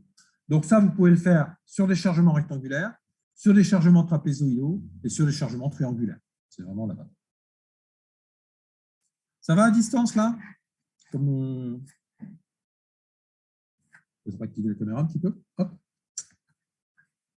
Ça va, on a gardé nos candidats? 41. C'était 42. Ça va, vous vous ennuyez pas trop? Sûrement. Allez, on continue. Je referme la caméra. Bon, n'hésitez pas à intervenir à distance, c'est toujours un peu compliqué. On n'a pas trop de réactions. Mais si vous avez des petites questions, même simples, autour de la problématique qu'on est en train de résoudre, c'est maintenant qu'il faut les poser. D'accord? Voilà. Si vous vous sentez à l'aise, c'est tant mieux. Ça veut dire que ça va bien se passer. Donc maintenant, on va passer aux équations d'équilibre en RDM. Au niveau des exercices de statique suivant les groupes, on en a fait plus ou moins. D'accord? Tous les exercices sont maintenant sur la plateforme. Enfin, 85% des exercices sont corrigés. D'accord? Donc, vous pouvez aller les voir, les télécharger et regarder comment ils sont résolus. D'accord? Donc, je vous invite vraiment à le faire. Si vous rencontrez des difficultés de compréhension, vous nous contactez et puis vous passez ce cap de statique facilement. D'accord? Allez. Donc, qu'est-ce qu'on a fait ici? Voilà, tout ça, c'est résolu, c'est fait. La statique, elle est passée. Maintenant, on arrive, on va dire, dans le vif du sujet, ce qu'on appelle la méthode des coupures ou méthode des sections. Donc, ça aura une incidence sur la géométrie de la poutre finale. On va prendre en compte le matériau et on va venir calculer les éléments de réduction. D'accord? Donc, en fait, nous, c'est cette première partie qu'on va voir, c'est la méthode des coupures. Ça va nous permettre de calculer les éléments de réduction et de cohésion. Certains d'entre vous ont peut-être déjà fait de la RDM. Je pense que pour la plupart, on parle des éléments de cohésion. Moi, je vous parlais des éléments de réduction en parallèle, comme ça, vous connaîtrez les deux. Si vous rencontrez des ingénieurs âgés, je risque de vous parler des éléments de réduction. Si vous rencontrez de jeunes ingénieurs, ils vont vous parler des éléments de cohésion. Et si vous rencontrez un ingénieur qui n'aime pas la mécanique, il vous parlera de rien du tout. D'accord? Voilà. Alors, on y va. Ça vous plaît? Allez, on continue. Bien. Alors, je pense que si vous avez compris le concept, vous verrez, ce n'est pas compliqué, franchement. Pour ça, qu'est-ce qu'on va faire? On repart d'une poutre avec toutes les définitions qu'on connaît parfaitement. Et cette poutre, elle est chargée extérieurement, d'accord, par des efforts, des chargements linéaires, des moments, etc. Alors, ce qu'il faut savoir dans les hypothèses, c'est que nous, on considère toujours, et on fait une petite erreur, que les chargements s'appliquent sur la fibre moyenne. Vous vous souvenez, lors du premier cours, on a systématiquement schématisé cette poutre uniquement par sa fibre moyenne et on ne tient pas compte des points de distance. Voilà, c'est la fibre moyenne qui est chargée. Bon. Eh bien, qu'est-ce que l'on peut dire? Vu qu'on est sur des problèmes de statique, eh bien, on a effectivement cette relation. C'est-à-dire qu'en fait, si je calcule l'équilibre de cette poutre en n'importe quel point G, centre de gravité de la section, eh bien, j'ai la somme des forces extérieures et des moments extérieurs qui doit être égale à 0. Donc ça, c'est encore une fois cette fameuse PFS là, que l'on traîne partout. Et nous, on sait que ça va se transformer en une équation de projection sur l'axe X, une équation de projection sur l'axe Y et une équation de mouvement. D'accord? Eh bien, tout ça, ça doit être égal à 0. Ici, on peut rajouter un égal 0. Peut-être qu'il est sorti de la fiche, là, je n'ai pas fait attention. On n'a pas fait attention. Voilà. Alors, ce que l'on va faire, cette méthode des sections, qu'est-ce qu'elle nous dit? Elle nous dit, voilà, en fait, on va faire une coupe fictive à l'intérieur de cette poutre. D'accord? Donc, on va imaginer que l'on va couper cette poutre en deux tronçons, d'accord, qui seront séparés par une section, obligatoirement. Je vous rappelle, la section est perpendiculaire à la fibre moyenne. Donc, on ne coupe pas cette poutre n'importe comment, on va la découper suivant la section. Ok? Ça veut dire qu'ici, de par la géométrie d'une poutre, on vient de définir deux tronçons. On va définir un tronçon dit de gauche et on va le noter petit g. Le tronçon de gauche, le voilà ici. Et on va définir maintenant un tronçon de droite, qu'on va noter petit d, le voilà ici. Donc, ça y est, je commence à mettre en place ma méthode de coupure qui consiste effectivement à couper virtuellement cette poutre en deux. D'accord? Qu'est-ce qu'on va faire? Eh bien, maintenant, on va étudier l'équilibre de chacun des tronçons indépendamment. La poutre globale est en équilibre, donc le tronçon de gauche est en équilibre et le tronçon de droite est en équilibre. D'accord? Le tronçon de gauche, en fait, il va subir les chargements extérieurs que l'on voit ici, d'accord, qu'il concerne. Et le tronçon de droite, lui, va subir les chargements extérieurs. Pardon, ici, je suis sur le tronçon de gauche, pardon. Et donc, il subit les chargements extérieurs qu'il concerne. Et comme j'ai coupé virtuellement la section, à travers la section, il y a bien un torseur, d'accord, qui va s'exercer, qui est en fait l'action du tronçon de droite sur le tronçon de gauche. D'accord? Le tronçon de gauche, lui, le tronçon de droite, il va exercer effectivement quelque chose que je vais pouvoir modéliser. Et là, c'est super intéressant, sous forme d'un torseur, forcément. D'accord? Ça s'apparente à des forces. Donc, je vais avoir le torseur des actions de mon tronçon de droite sur le tronçon de gauche. D'accord? Et qu'est-ce que je vais faire? En fait, je vais faire dans un premier temps que le bilan des actions extérieures que voyait mon tronçon de gauche. Je laisse tomber l'action de mon tronçon de droite. Qu'est-ce que je vais y retrouver? Regardez, je le retrouve. Alors, vous voyez qu'on a différentes écritures. Eh bien, le torseur des forces extérieures sur mon tronçon de gauche. Vous voyez que l'écriture en termes de torseur, elle est hyper simple. J'écris rien, mais elle contient tout le reste. Donc ça, c'est assez sympa. Je pose mon problème, j'écris ça. Je le résous, je vais chercher les termes qui m'intéressent ici. Donc, en fait, qu'est-ce que j'ai? Eh bien, j'ai le torseur des forces extérieures du tronçon de gauche qui est égal à quoi? Et qui est égal, je commence à le décrire, au torseur des forces extérieures sur mon tronçon de gauche. Par contre, je ne vais pas le calculer n'importe où, je vais le calculer en G. Donc, je vais le calculer au niveau de la section coupée, au centre de gravité. Et qu'est-ce que je peux affirmer? Eh bien, je vais trouver effectivement la résultante de ce torseur et le moment de ce torseur. La résultante du torseur, qu'est-ce que ça va être? Ça va être toutes les forces extérieures qui s'appliquent sur le tronçon de gauche. Et le moment, eh bien, c'est le moment de ces forces extérieures qui s'appliquent, résolu au niveau du point G. Et qu'est-ce que je peux affirmer? Eh bien, je vais pouvoir décomposer en fait ce torseur en une composante normale par rapport au repère de la facette coupée, une composante tangentielle TY par rapport à la direction YG de ma facette coupée et un effort TZ suivant la direction ZG de ma surface coupée. D'accord? C'est-à-dire qu'en fait, ces torseurs, ce qu'on appelle les éléments de réduction, c'est les chargements extérieurs de gauche déterminés dans le repère local de la section qu'on a virtuellement coupée. Ça va? Et en fait, pour ceux qui ont déjà fait du transport de mouvement, c'est assez simple. Je coupe à un endroit et je regarde tout ce qui se passe à gauche. J'en fais le bilan et je vais venir le calculer au point G de la section virtuellement coupée. C'est ce que j'appelle les éléments de réduction. Qu'est-ce qu'on va appeler les éléments de cohésion? Eh bien, en fait, regardez, c'est le torseur de l'action du tronçon de droite sur le tronçon de gauche, déterminé aussi en G. Vous voyez qu'avec cette écriture, en fait, j'ai toutes les informations nécessaires. Et c'est très simple. Donc, ça caractérise quoi? Ça caractérise le bilan des actions extérieures appliquées par le tronçon de droite sur le tronçon de gauche. Ouais. Alors, on va le couper en un point quelconque, mais nous, ce qui va nous intéresser, c'est en fait de connaître la valeur du chargement extérieur dans toutes les sections de la poutre. D'accord? Donc, on va chercher le champ des actions extérieures. Donc, ce sera quelque chose qu'on va faire varier tout le long de la poutre. D'accord? Et ce qui va nous intéresser, c'est la section la plus sollicitée. D'accord? Donc, ici, regardez au niveau de l'écriture. Vous voyez que l'écriture torsorielle est quand même assez sympathique. Pourquoi? Parce qu'ici, qu'est-ce que j'ai? J'ai le torseur du tronçon de droite sur le tronçon de gauche. Résolu où? En G. Qu'est-ce que c'est? C'est une résultante du tronçon de droite sur le tronçon de gauche et du moment équivalent résolu en G du tronçon de droite sur le tronçon de gauche.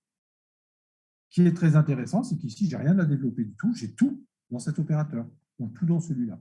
Et qu'est-ce que je vais pouvoir affirmer? Vous êtes d'accord que le tronçon de gauche est en équilibre? Eh bien, le torseur des éléments de réduction plus le torseur des éléments de cohésion, il doit être égal à quoi? À 0. C'est en équilibre. Donc, en fait, vous êtes d'accord que pour le tronçon de gauche, en fait, les éléments de cohésion qui s'exercent sur ma poutre, d'accord, viennent compenser le chargement extérieur que voit le tronçon considéré. Et je pense qu'on arrive à comprendre maintenant les termes utilisés. Est-ce que quelqu'un serait capable de me dire pourquoi on appelle ça des éléments de cohésion? Pourquoi le choix de ce mot? Et en fait, c'est bien les efforts que va transmettre la poutre pour conserver la cohésion de la poutre. Tant que le matériau va être capable de transmettre ce torseur, vous allez garder la cohésion de votre problème. Vous dépassez la limite des élasticités, terminé, vous avez décohésion de votre matériau et effondrement de la structure. Pourquoi on appelle le torseur des éléments de gauche les éléments de réduction? En fait, c'est exactement le terme que l'on utilise lorsqu'on parle de réduire un torseur d'action extérieure en un point particulier. En fait, la notion de réduction, c'est que je calcule, moi, voyez, ces efforts-là, ces efforts extérieurs, je les réduis au point G. D'accord? Cohésion, c'est la cohésion de la poutre. Réduction, je détermine mes actions extérieures ici, d'accord, au point G de la poutre. Ça va? C'est bien compris? Bon, à partir de là, je pense qu'on pressent un peu les choses. Ça va nous permettre de poser nos équations et on va calculer soit les éléments de réduction, soit les éléments de cohésion tout le long de la poutre et le long de la fibre moyenne. On va aller chercher ceux qui sont extrémum. La valeur extrémale va caractériser la section qui est la plus sollicitée. Et c'est à partir de cette section que je vais pouvoir dimensionner ma poutre. D'accord? Allez, on continue. Donc, c'est exactement ce que je viens de dire. Je vais étudier l'équilibre de la poutre, d'accord? Et qu'est-ce que je peux affirmer? Eh bien, l'équilibre de la poutre, maintenant, qu'est-ce que c'est? Eh bien, c'est le torseur des forces extérieures sur le tronçon de gauche plus le torseur des forces extérieures sur le tronçon de droite. Ça, c'est l'équilibre de ma poutre complète. D'accord? Tout ça, c'est égal à 0. Qu'est-ce que je peux donc affirmer? Je peux affirmer que le torseur des forces extérieures sur le tronçon de gauche, c'est moins le torseur des forces extérieures sur le tronçon de droite. J'ai pris ma poutre dans sa globalité. Et maintenant, qu'est-ce que je vais faire? Eh bien, simplement l'équilibre du tronçon de gauche. Ça me dit quoi? Je réécris mes équations. Ça veut me dire que le torseur des forces extérieures sur le tronçon de gauche réduit en G est égal au torseur du tronçon de droite sur le tronçon de gauche réduit en G. Ça doit être égal à 0. Alors, regardez, si je fais l'analogie de ces deux relations, qu'est-ce que je peux affirmer? Eh bien, le torseur du tronçon de droite sur le tronçon de gauche en G, c'est moins le torseur du tronçon de gauche sur le tronçon de droite en G. Vos éléments de cohésion, les éléments de cohésion qui sont ici, sont moins les éléments de réduction. Et vous allez voir que dans le calcul, ça, parfois, on l'utilise. Plutôt que de calculer les éléments de réduction, on va faire moins les éléments de cohésion, parce que c'est plus simple à poser. D'accord? Donc, une fois que vous avez bien ça en tête, il faut bien le comprendre. Ça veut dire qu'on va jongler avec nos petits problèmes, d'accord, pour poser le moins de calculs possible. Donc, qu'est-ce que l'on peut affirmer? Le torseur des éléments de réduction, on l'appelle aussi le torseur de gauche. Le torseur donc, des forces extérieures sur le tronçon de gauche en G, c'est égal au torseur du tronçon de gauche sur le tronçon de droite. Alors, vous voyez la subtilité, hein, c'est bien de gauche sur droite, et c'est égal à moins le torseur et les éléments de cohésion. Ça va? C'est bon? Donc, qu'est-ce que vous êtes capable de calculer? Vous serez capable de calculer ça. Et nous, qu'est-ce qu'on va faire? Eh bien, on va faire parcourir la section, d'accord, tout le long de la poutre. Donc, on va lui faire parcourir la poutre et calculer ça en chaque point de la longueur de la poutre. Donc, qu'est-ce qu'on va calculer? En fait, on va calculer le champ des éléments de réduction. C'est bien ça, un champ d'effort, c'est la connaissance des efforts en tout point. Et bien là, on va calculer le champ des éléments de réduction le long de la poutre concernée au niveau de sa fibre moyenne. C'est la première étape, c'est ce qu'on appelle la méthode des coupures. Vous voyez qu'on utilise une méthode des coupures. Est-ce que c'est clair pour tout le monde, ce qu'on a vu ici? Ça va? Non, c'est bien, on avance vite. Plus vite que je ne pensais. Je crois. Bon, alors effectivement, maintenant, on va apprendre un petit peu de vocabulaire, d'accord, pour vous y retrouver. Donc, lorsqu'on dit, voilà, on détermine les éléments de réduction, ça consiste à déterminer la composante du torseur, des forces extérieures sur le tronçon de gauche, calculé en G, d'accord, en chaque point G, le long de la fibre moyenne. Cette définition-là, il faut que vous la connaissiez. Une définition, d'accord, à connaître par cœur. Quand on vous dit qu'est-ce que c'est que les éléments de réduction, vous devez être capable, effectivement, de dire que ce sont les actions extérieures qui s'exercent à gauche de la section coupée. C'est exactement ce qui est dit ici. Et attention, ces éléments-là doivent être expressément calculés dans le repère local de la section. Donc ça, parfois, c'est une difficulté. Imaginons que vous ayez une poutre en arc de cercle. D'accord? Bon, là, on voit un peu le changement de repère qu'il va falloir faire. Vous pouvez d'abord calculer votre torseur dans le repère global, et ensuite, vous allez faire un changement de repère pour pouvoir le déterminer dans le repère de la section. D'accord? Pourquoi on est obligé de le calculer dans le repère de la section? Pour caractériser la valeur de l'effort normal, la valeur des efforts tranchants par rapport à la section, le moment M autour de l'axe X, le moment autour de l'axe Y et le moment autour de l'axe Z. Ces moments-là sont essentiels, c'est eux qui vont en fait nous indiquer, nous donner des informations sur la distribution des contraintes. D'accord? Donc, les éléments de réduction sont calculées dans ce repère local de section. Quelles sont les composantes qu'on va avoir? On l'a ici. Donc, voilà notre repère de section. Il est caractérisé par XG, toujours normal à la section. YG et ZG caractérisent le plan de la section. On appelle N l'effort normal. D'accord? Donc, à la section S, et c'est suivant XG. On parle d'un effort tranchant suivant YG, d'un effort tranchant suivant ZG, c'est bien dans le plan de la section, d'accord? Et ensuite, on va avoir des mouvements. Le mouvement autour de la direction X, donc qui est représenté ici, ce sera un moment de torsion. On aura une sollicitation simple qui est justement la torsion des poutres, d'accord? On va avoir un moment Y qui est un mouvement fléchissant, ce qui fait de la flexion, donc autour de GY, voilà Y, d'accord? Donc en fait, le mouvement, fait tourner autour de Y, je vais vous montrer avec la poutre, d'accord? Et le moment MZ, c'est le moment fléchissant autour de Z, d'accord? Et le Z est ici. Il y a une petite information que je vais rajouter ici, qui n'est pas notée, parce que ce repère local, quel est-il? En fait, c'est le repère principal d'inertie de la section. D'accord? Donc, XG, YG et ZG représentent le repère principal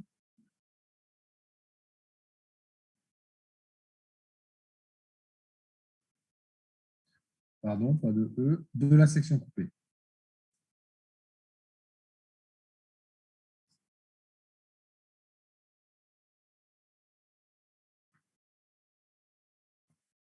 D'accord? Voilà, donc rajoutez-le, ça c'est un petit oubli quand même. C'est bien les axes principaux d'inertie.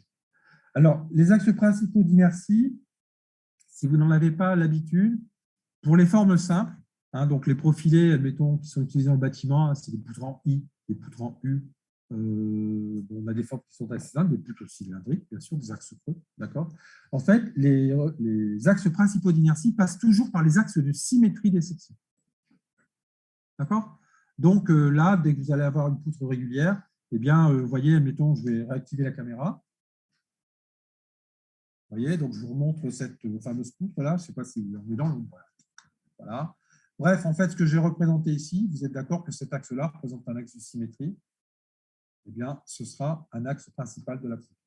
Ici, si je la tourne à 90 degrés, j'ai une poutre carrée. Bon, voilà, cet axe-ci est une direction principale.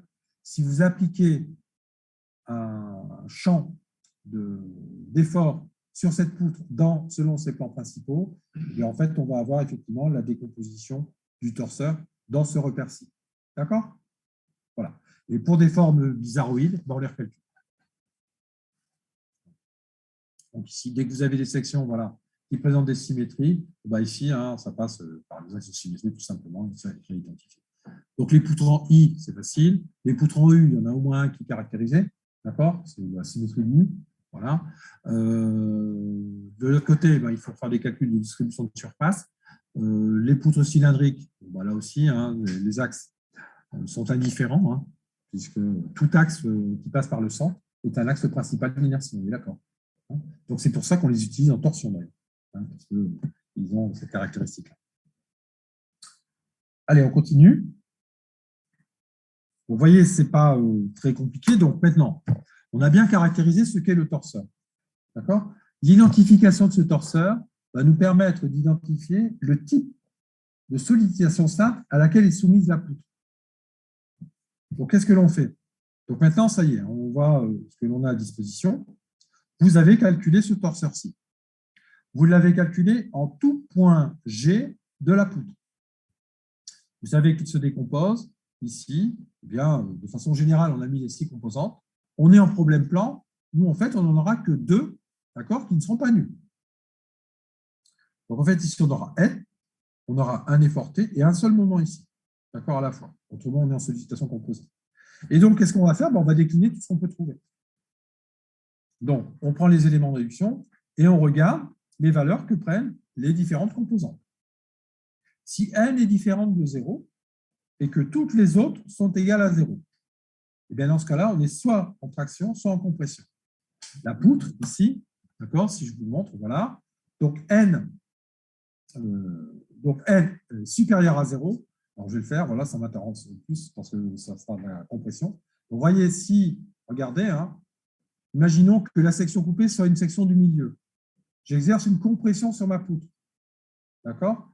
Eh bien, en fait, les éléments de réduction ici vont être l'effort qui va être exercé, c'est bien un effort positif. D'accord? Or, en fait, vous, dans votre esprit, assez souvent, on associe la traction à une valeur positive. Parce que certains ont ce schéma-là en tête. En fait, pourquoi ici c'est le contraire? C'est parce qu'en fait, on fait le calcul des éléments de réduction.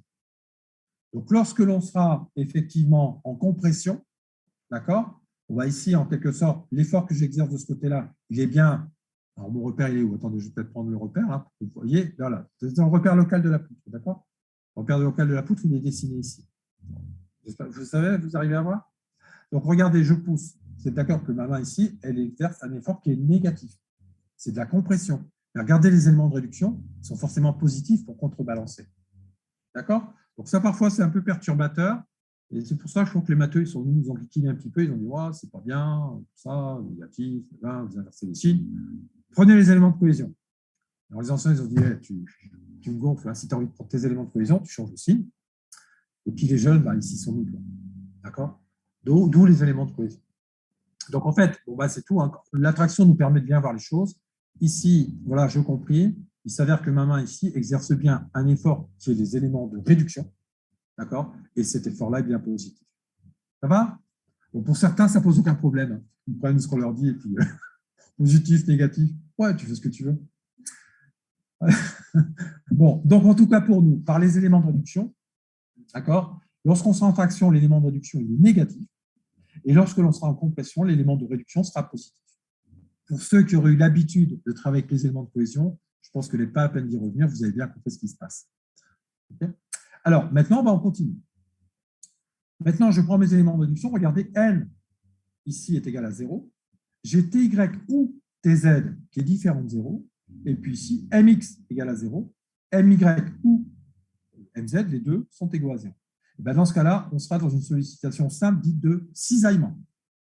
L'image qu'il faut avoir en tête, c'est soit la paire de ciseaux qui coupe le papier, d'accord, soit la cisaille.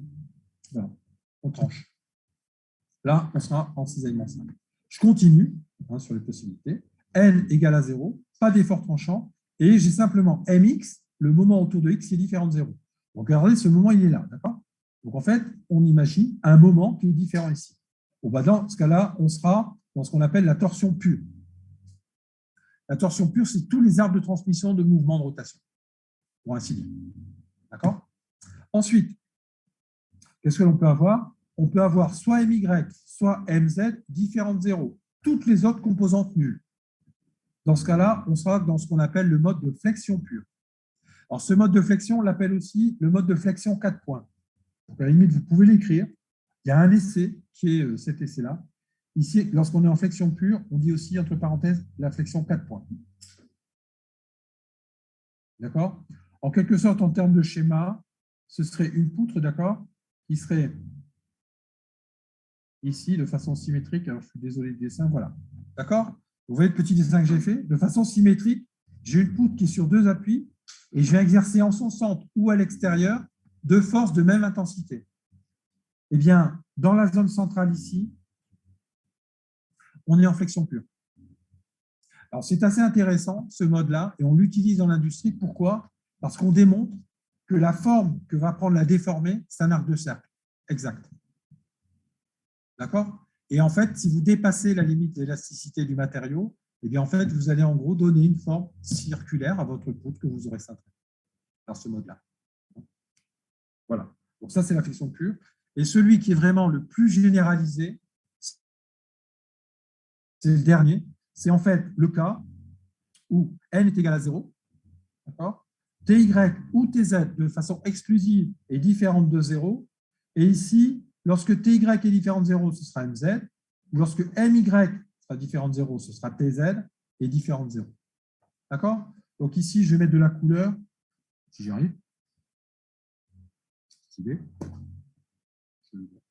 Donc ici, je vais prendre des formes. Si Ty est différent de 0, d'accord? Dans ce cas-là, ce sera Mz il sera différent de 0. On verra qu'il y a une relation. D'accord? Et si c'est TZ qui est. Alors, non, peut-être pas faire un carré, ça fait un rond. Ah, oui. Non, c'est bon. Si. Donc, si c'est TZ qui est différent de 0, dans ce cas-là, ce sera MY qui sera différent de 0.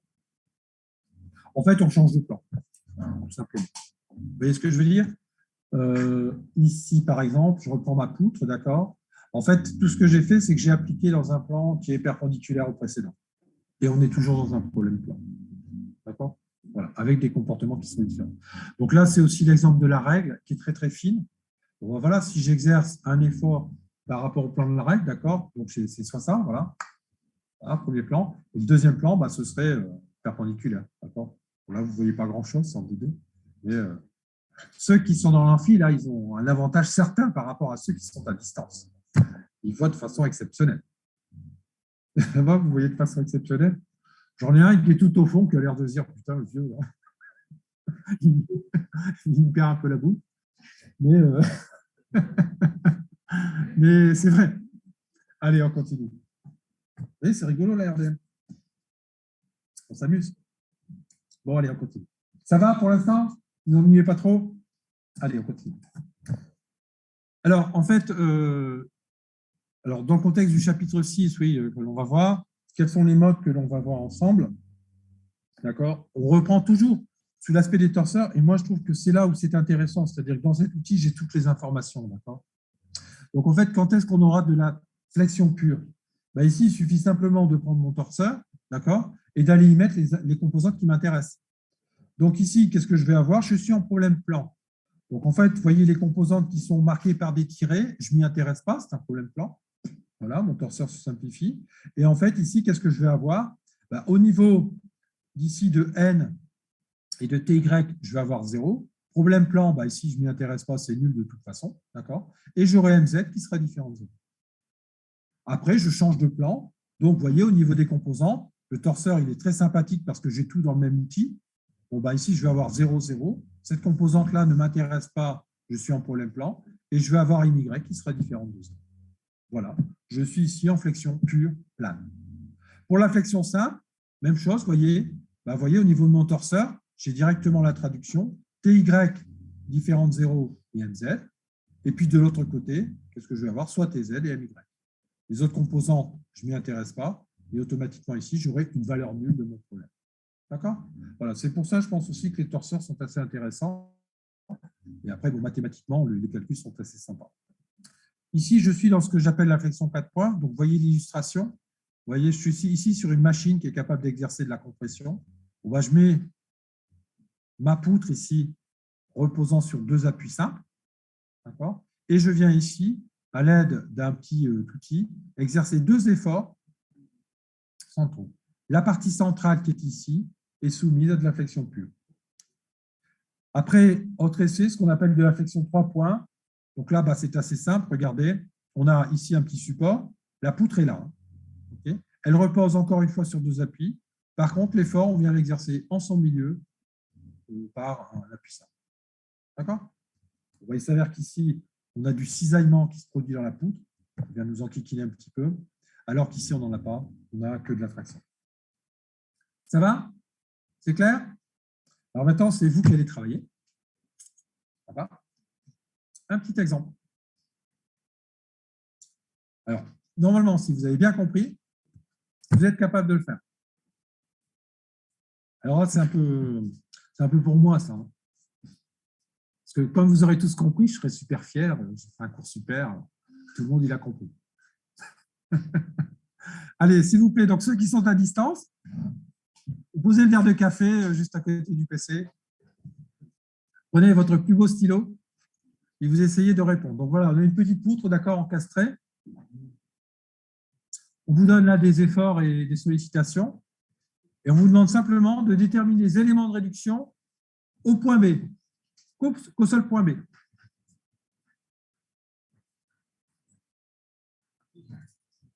Et ensuite, le champ des éléments de réduction. D'accord? Allez, premier cas fini. il a gagné le droit d'expliquer aux autres. C'est tout ce que je peux vous offrir. Hein. Il y a peu de moyens à l'école. Hein. Très, très peu de moyens. Oh là là, je lui offre la pousse. C'est sympa. Ça ne marche pas non plus. Mon masque, je ne plus rien après. C'est tout. Je peux plus rien vous dire. Allez, donc essayez de me calculer les éléments de réduction, d'accord? Donc au niveau du point B, et bon, je vous expliquerai encore des petites astuces.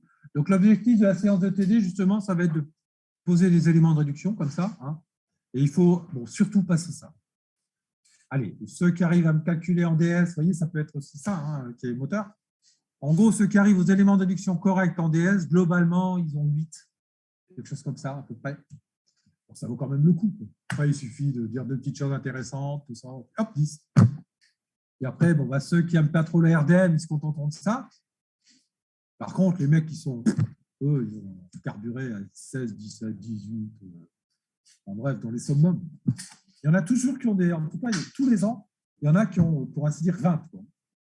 Donc, c'est possible. En fait, le gars qui a 20, on le tire au hasard et puis on lui met 20. Comme ça, on peut dire, mais voyez, c'était possible, quelqu'un a eu 20. Alors, il est très étonné d'avoir 20. Il dit, je ne sais pas comment j'ai fait. Bon, je dis, mais c'est normal. C'est normal, on ne sait jamais quand on réussit.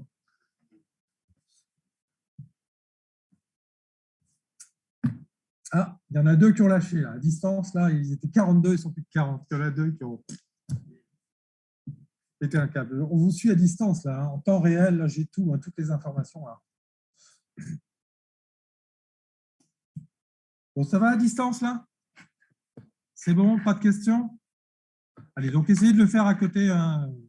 Monsieur, vous aviez fait l'appel au Oui, début? allez-y. Comment? Vous aviez fait l'appel au début? Oui, j'ai fait l'appel au début. Ah, je pense que je suis arrivé 10 minutes en retard. 10 minutes en retard? Il faut passer par l'accueil et puis il faut donner un papier pour expliquer pourquoi vous êtes en retard et puis après vous rentrez dans l'enfant.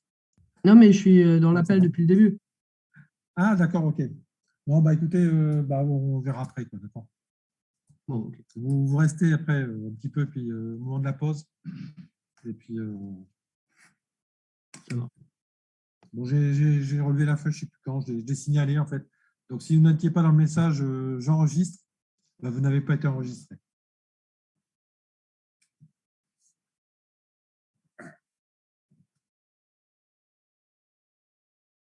Allez, si quelqu'un a le résultat, d'accord, il signale.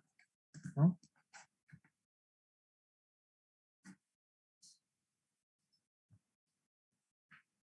Oh, c'est bien. Vous avez un rythme à tenir, on l'a tenu. C'est dommage, je faisais un peu trop vite, je voudrais vous parler de contraintes et de déformations, mais c'est l'objet du prochain cours.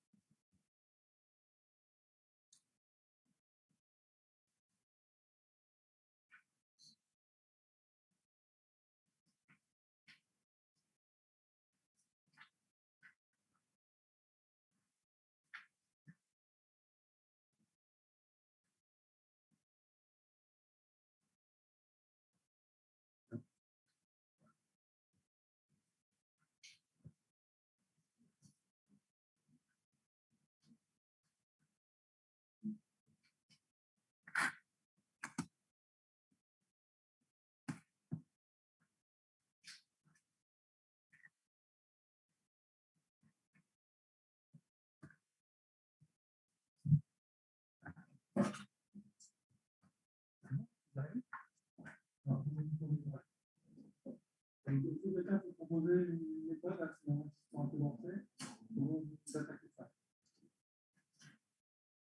C'est un peu une proposition.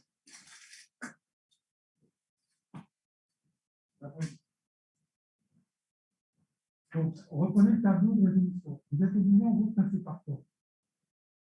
D'accord? Là, on est dans l'étape élément de résolution. Donc, on est obligé de passer d'abord par les étapes. Le schéma, donc, voilà, un petit schéma, effectivement, après, la mise en place de retard. Vous voyez, les étapes, vous devez les respecter. Donc, faire le petit schéma comme ça. Et après, une fois qu'on a fait cette schématisation-là, on passe à l'étape. Deuxième étape, c'est statique. D'accord, sur les étapes, c'est tout. Donc là, vous êtes obligé de refaire tout ça. On a fait un petit schéma. Et après, de faire un calcul de statique. Quel va être l'objectif de statique? Déterminer. D'accord? Bon, je pense que ça, vous l'avez déjà fait. C'est pas trop compliqué. Allez-y, commencez à poser. D'accord? Normalement, pour ceux les équipements sur leur folie, il y a des petites tâches qui vous permettent de décliner tous les autres. Alors, est-ce qu'il y a des personnes qui avaient demandé un colis qui n'ont toujours pas récupéré? Alors, passez à l'accueil, ils vous les réservent, d'accord? Vous demandez le colis et on vous a mis là. Hein. Donc, pour ceux qui n'ont pas encore le colis, qui l'avaient demandé, alors maintenant, je vous demande, s'il vous plaît, allez le chercher, parce qu'autrement, je vais me faire enguirlander par mon supérieur, qui va me dire, t'as vu, tu as tiré des papiers, tout est resté là, et tout. Donc, n'hésitez pas à le chercher. Hein, en tout cas, il est toujours disponible. Et là, normalement, dans le colis, vous avez quelques pages qui vous permettent de poser les questions. Donc, en même temps, les étapes. Hein, donc, il n'y a vraiment rien de compliqué, mais il faut le faire avec rigueur. Pas se tromper, et puis...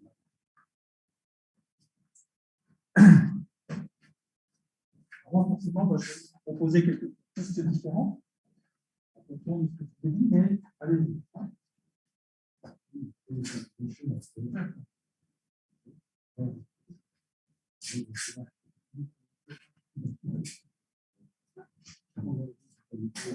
Et voilà, pour revoir un peu ces petites étapes, ce n'est pas bien compliqué, mais si vous avez des difficultés, vous me demandez.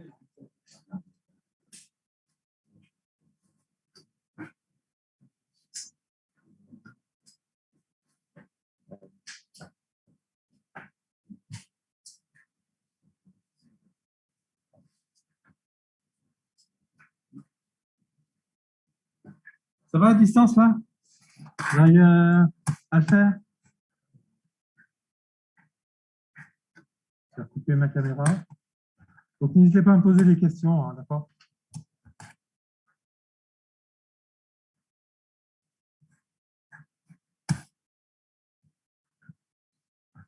La feuille d'émargement qui passait dans la salle, elle est passée, tout le monde l'a vu? Impeccable.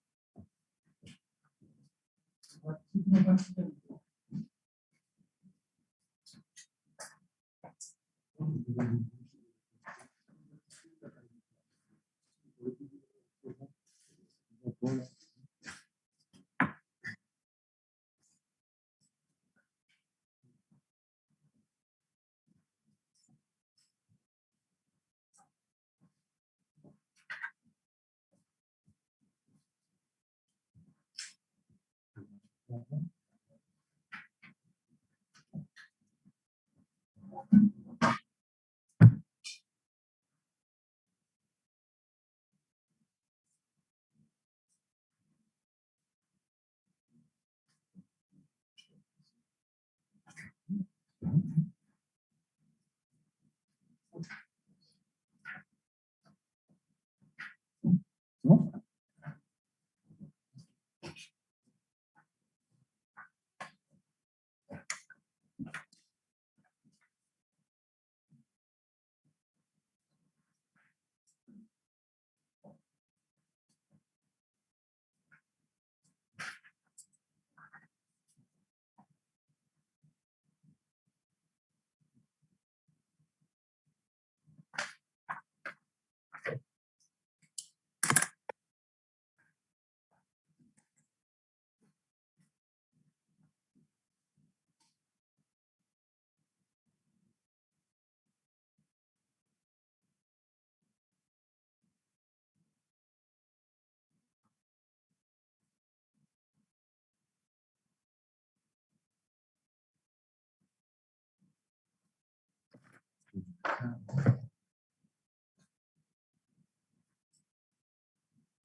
va le débrouiller comme ça.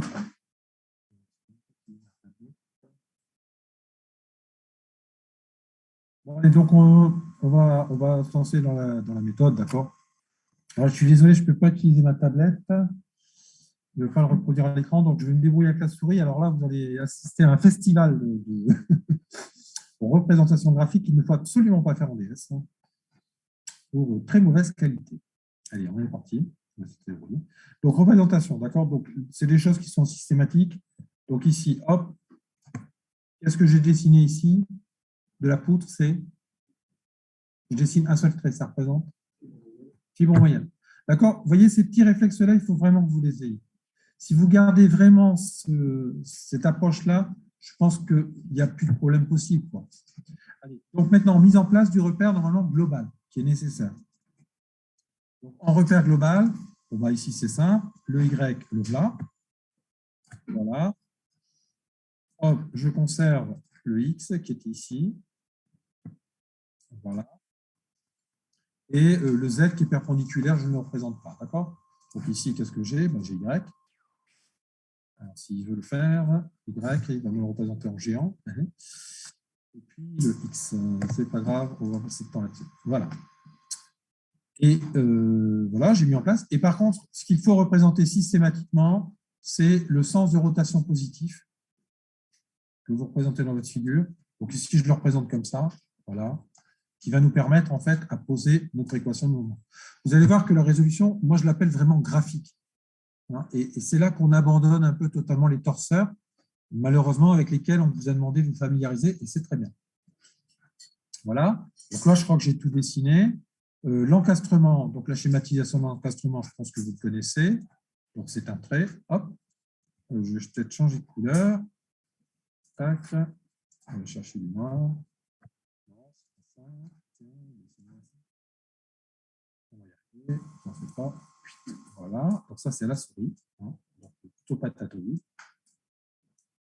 Voilà, donc mon encastrement. Et donc j'ai effectivement un effort. Donc je le représente ici. Voilà, donc hop, là ici. Voilà, là mon effort. Bon, à partir de là, donc on avait vu une première séance, vous vous souvenez, indication effectivement de la réaction possible de l'encastrement. Hein. Un encastrement interdit tous les mouvements. Donc, le torseur cinématique, c'est égal à 0, puisque aucun mouvement n'est possible.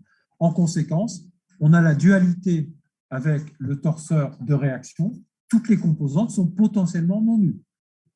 X, Y, et le moment autour de Z, puisqu'on est en problème plan. D'accord? Donc, vous voyez, la dualité mouvement, c'est là où elle est intéressante, parce que normalement, c'est la même chose. Une fois qu'on a bien ça en tête, soit vous voyez au niveau des mouvements, soit vous voyez au niveau des efforts, mais l'association des deux, pour se rater, là, il faut le vouloir. Donc ici, qu'est-ce que je vais avoir? Je vais représenter ça en vert.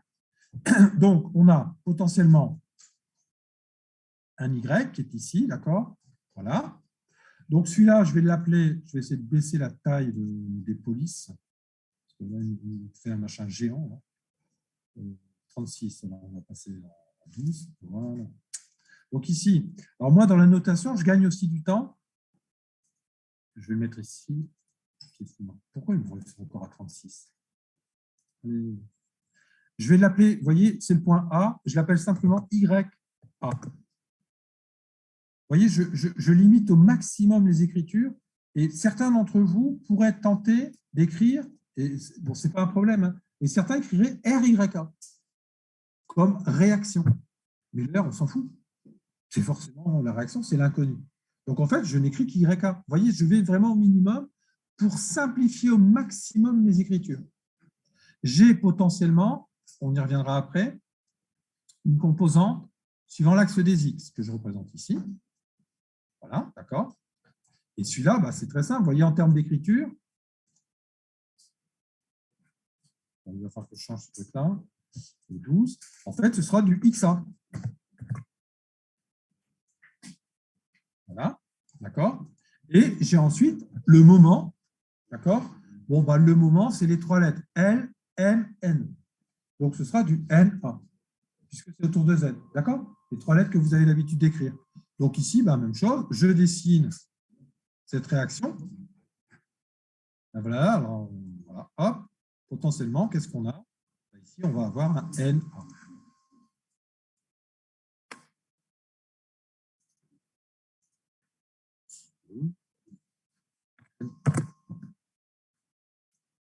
Et voilà.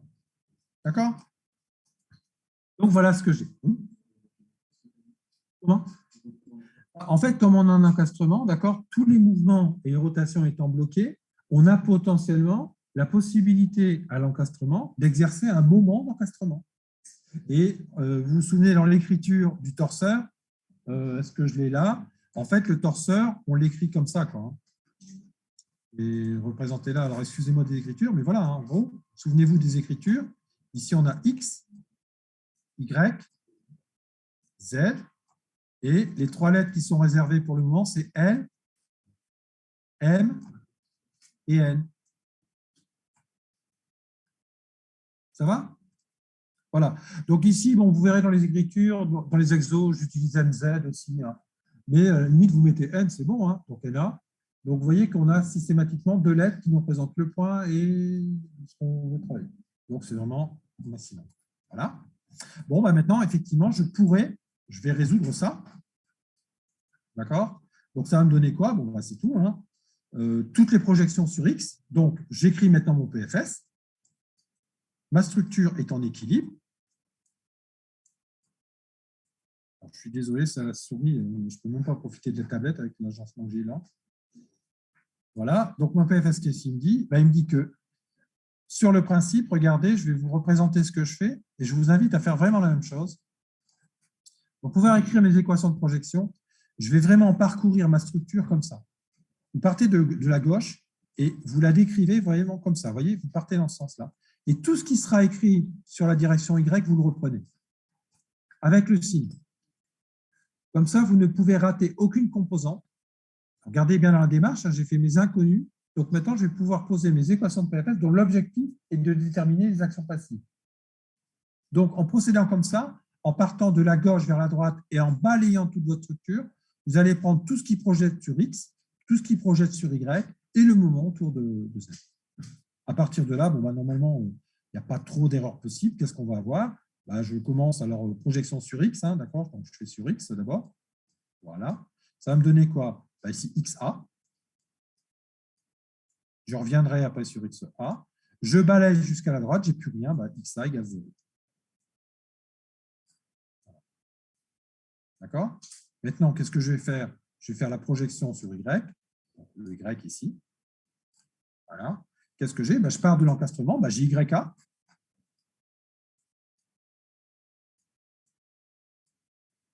Je continue, d'accord? Et regardez, quand je parcours ma structure, je balaye ma structure de gauche à droite, je tombe effectivement sur cette réaction qui est égale à 5 kN. Donc, je vais travailler en kilonewtons et c'est positif. Bon, bah, c'est plus 5. Hein. Vous voyez, c'est vraiment par rapport aux besoins de la statique, tout ce que vous avez déjà vu en statique, bah, nous, ça se simplifie, hein, c'est le cadre de la RDM. Je continue à balayer ma structure et en fait, projeté sur Y, je n'ai plus rien. Bon, voilà, Y a été identifié. Et donc maintenant, qu'est-ce que je vais faire? Ben, je vais faire le moment. Donc le moment, d'accord? Je dois le faire en un point particulier. Ben, je vais le faire, admettons, au niveau du point A. D'accord? Et c'est le moment par rapport à l'axe des Z. D'accord? Bon, bah, c'est tout. Hein, je fais exactement la même chose. Et là, je vais regarder tout ce qui est susceptible de me générer un moment. Donc, je balaye toujours ma pièce de la gauche vers la droite. Je suis au niveau de l'encastrement. Qu'est-ce que j'ai? J'ai NA. L'action passive de l'encastrement qu'il est susceptible de pouvoir exercer. Donc, je tombe effectivement sur cette relation-ci. Donc, NA.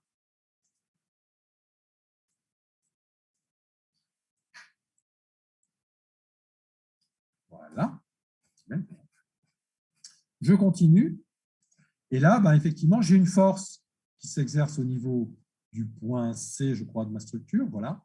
Et vous êtes d'accord que cette force va m'exercer au niveau du point A à un moment. Et la formule du moment, c'est quoi? C'est force multiplié par le bras de levier. Alors, au niveau du calcul, on va le faire vraiment graphiquement. Pour ça, pour ceux qui n'ont pas l'habitude, donc là, c'est de la statique, hein, c'est ce qu'on a fait la dernière fois. Qu'est-ce que je fais? Je fais donc le signe, je m'en fiche. Je vais regarder la force. La force, c'est 5. Donc, j'écris 5 kN. D'accord? Donc, je garde en kilonewton. Hein, et je multiplie ça par le bras de levier. Le bras de levier, qu'est-ce que c'est? Vous êtes d'accord que c'est 3 mètres. Donc, multiplié par 3. Vous voyez que pour l'instant, je n'ai écrit en fait que l'intensité du moment. Force multipliée par bras de levier.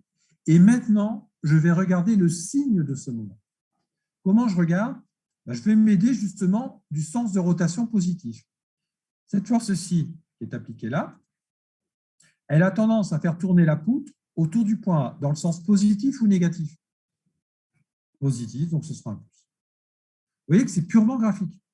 Je n'ai fait aucun calcul vectoriel, je n'ai fait aucun calcul torsoriel, mais pourtant, moi, ce que j'affirme, c'est que je suis en train d'en faire du calcul torsoriel. Mais je travaille qu'avec des éléments de mes torseurs. Et la méthode graphique me permet de m'affranchir de ce calcul vectoriel qui est assez pénible et du calcul torsoriel qui l'est encore plus. Vous m'écrivez tout ça en équation torsorielle, moi, je ne vous en veux pas. Hein. Et vous avez intérêt à avoir du poignet, de l'encre et de la rapidité. Parce que ici, pour nos problèmes, vous voyez, ça ne nécessite pas. Donc, essayez de vous habituer à cette méthode graphique. Je pense qu'elle n'est pas trop compliquée. Donc, vous voyez, après, je remets un signe moins. Et bien, ça, c'est égal à 0. D'accord? Donc, maintenant, ça me permet de calculer YK. Donc, YK, donc ici, c'est égal à 0. Hein, pardon. Ah oui, pardon, excusez-moi. Oui, autant que je garde les explications que je donne. Donc, c'est plus et monsieur, moins. Oui? il n'y a pas le moment Oui, à tout à distance, droite allez-y. de la poutre aussi? Comment? Le moment à piquer tout à droite de la poutre. Oui, excusez-moi. J'en ai oublié un. J'ai pas, oui. Donc, je continue à balayer. Effectivement, un collègue à distance me disait que j'oubliais effectivement, excusez-moi, le moment en extrémité de poutre, d'accord, qui est égal à 4 kN. Je regarde la même chose. Donc, c'est un moment, je peux le reprendre directement, ok, et il est en sens négatif. Donc, c'est moins 4 kN. On est d'accord? Il n'y a pas de distance. Hein? Donc, ici, je vais effacer ça. Voilà. Merci de l'avoir remarqué, là, à distance. Et donc, ici, c'est un moins. Et ici, 4.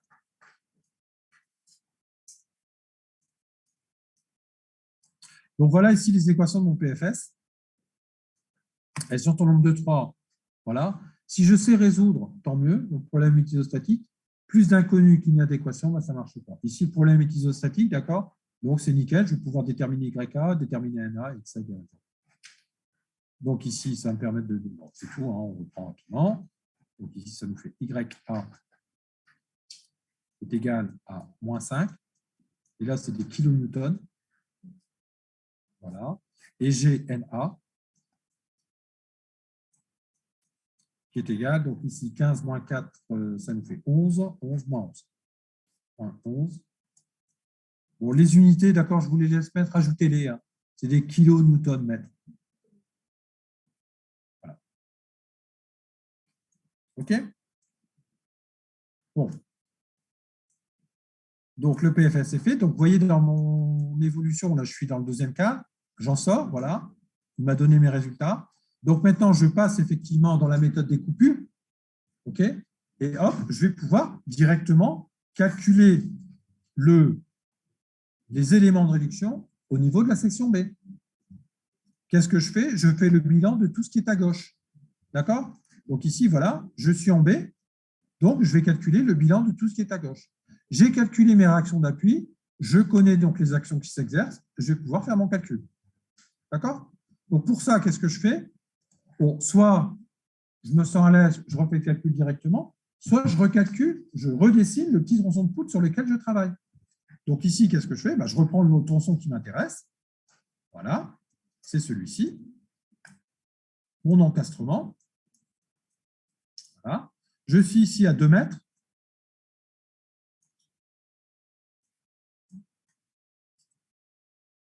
Voilà. Et qu'est-ce que j'ai à gauche? J'ai YA et NA.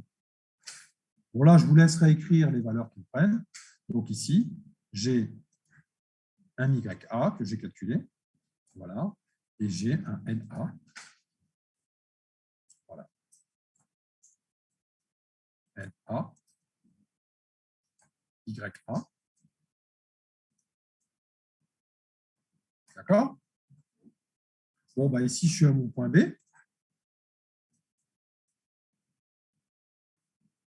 Oui?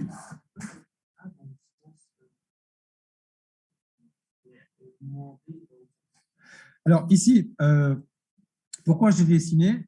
Alors, voilà, une question de vos collègues qui me dit, mais attendez, pourquoi vous avez dessiné YA vers le haut, en quelque sorte, et NA dans le sens trigo, dans le sens positif?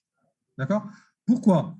Parce qu'en fait, ici, j'ai YA qui est égal à moins 5. D'accord? Il a comme valeur algébrique moins 5. Et j'ai NA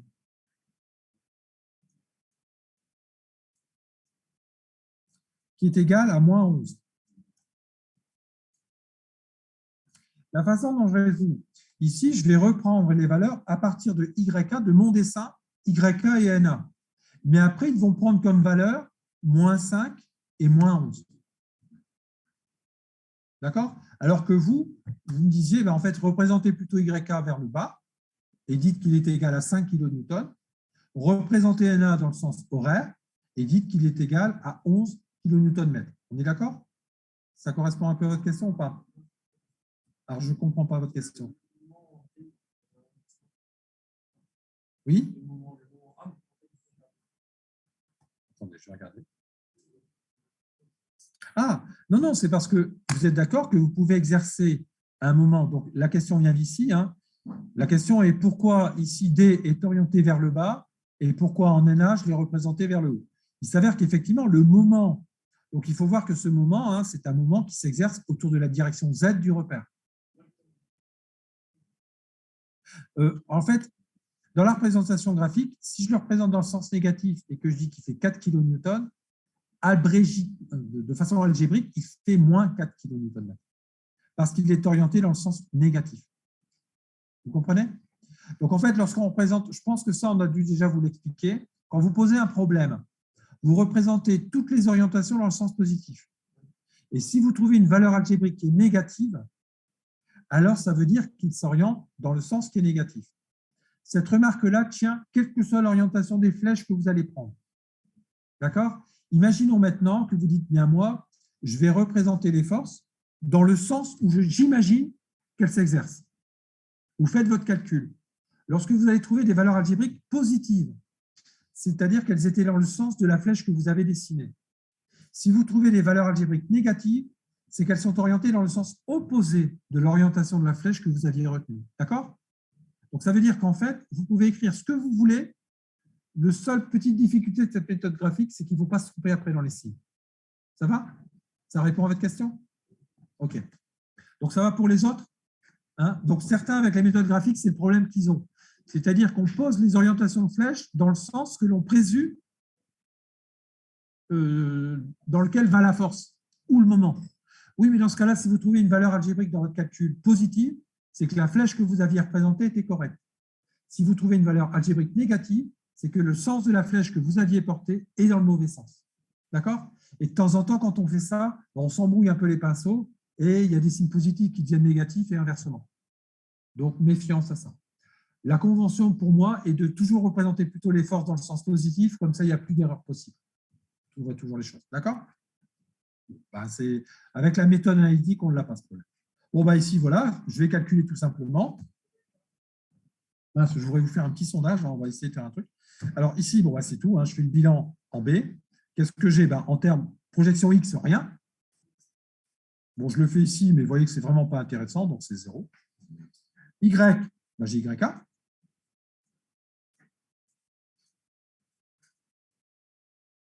D'accord?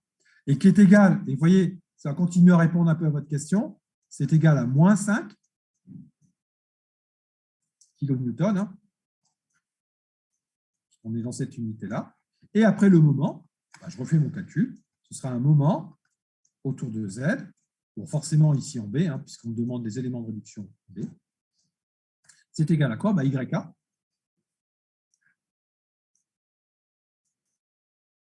Multiplié par le bras de levier.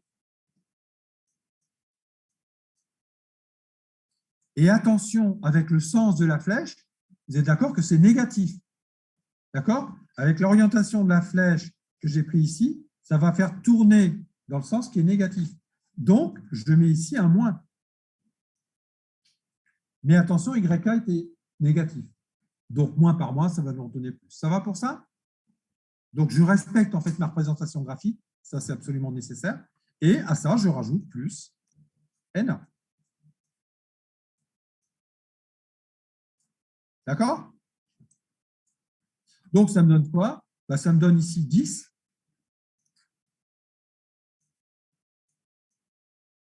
Moins 11. Donc, c'est égal à 1. Il est, bon, avec la souris, bonjour. Mètre. D'accord? Alors, j'ai deux petites choses encore à faire juste avant de vous libérer et de vous mettre en pause. Première question. Est-ce que j'étais vraiment obligé de calculer la réaction de l'encastrement ou est-ce que j'aurais pu procéder autrement et avoir le résultat tout de suite? Est-ce que je peux me passer du calcul de la réaction de l'encastrement ou pas? Comment il faut procéder dans ce cas-là? Comment?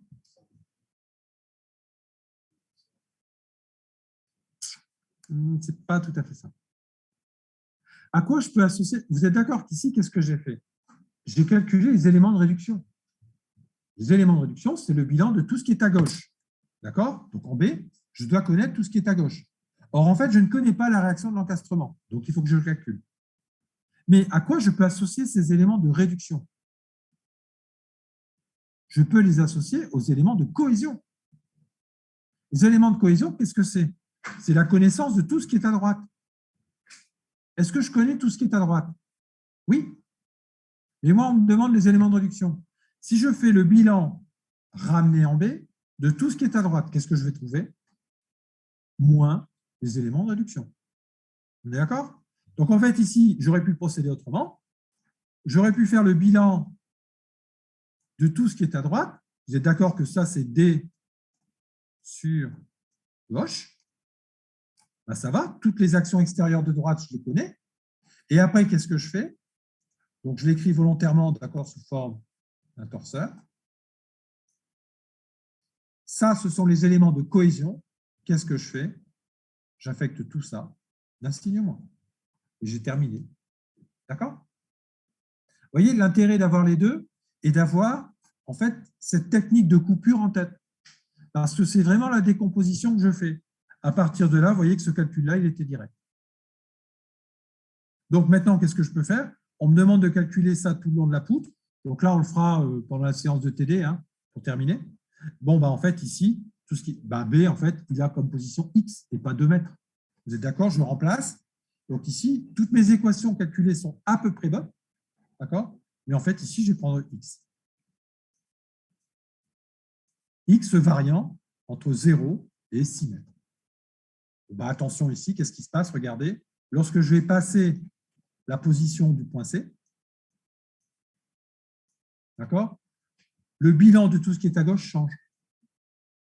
Tant que mon point est avant le point C, vous êtes d'accord que les éléments de réduction, c'est toujours la réaction de l'encastrement, l'incidence de la réaction de l'encastrement. Ça ne change pas. Dès que je suis passé au-delà du point C, le bilan des actions de gauche vient s'incrémenter de la valeur de 5 kN. Donc ici, effectivement, on va avoir une détermination par tronçon. On va avoir 2 tronçons possibles. Un tronçon qui va aller de A à C et un tronçon qui va aller de C à D. D'accord? Ça va sur le principe? Bon, donc la séance de TD qu'on va faire portera là-dessus, sur le calcul des éléments de réduction, pour différents chargements, pour dire de vous familiariser. Une toute petite chose, et j'en aurai terminé. Vous allez voir ici, on essaie de faire quelque chose. Hop, hop, hop, hop. Voilà. Vous devez avoir un téléphone portable, je pense. Alors, pour une fois, sortez votre téléphone portable. Et on vous invite à évaluer le cours. D'accord? Donc, voilà, vous y allez sincèrement. Vous posez quelques toutes petites questions. Donc, vous y répondez et on va essayer de… Alors, je ne sais pas si on va y arriver, mais on va essayer de voir en fonction de vos réactions pour vous intéresser au cours, quoi. C'est un petit sondage. Normalement, vous allez tomber sur un petit sondage avec 5 questions. Alors, vous nous dites si vous y arrivez. Alors, je ne sais pas si vous arrivez à scanner le QR code au tableau. Ça passe? Ouais? Ah bah, c'est nickel. Et donc là, normalement, vous devriez tomber sur un petit sondage qui est ouvert. Ça marche? Et donc, vous répondez aux quelques petites questions. Ouais. Alors, vous êtes le groupe 2. Donc là, on va voir… Alors, s'il y a une petite question qui manque, n'hésitez pas à nous en faire part, hein, qui serait intéressante à poser, pour qu'on essaie de voir si on arrive à moduler nos enseignements et tout ça, par rapport au format qu'il faut. Voilà, c'est une nouvelle initiative pédagogique. Et on va essayer de voir un peu le temps et puis de s'adapter les discours.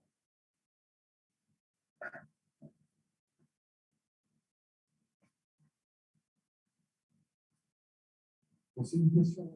Il n'y a pas d'un votre poste. Alors, en termes de groupe, ici, normalement, on a bien vu des entreprises, 1, 2, 3, 4, 5, 6, 9. Ouais, donc à ce moment-là, tout ce groupe-là, vous allez aller avec, avec Alexis. D'accord? En PD. Moi, je vais prendre tous ceux qui sont à distance en fait. On va décider de faire comme ça. Et après, s'il y en a certains qui veulent rester ici, et voilà, normalement, avec ici, on trouve les présentiels. Et comme ça, vous ne faites pas trop gros. Et donc, il va tout prendre en fait.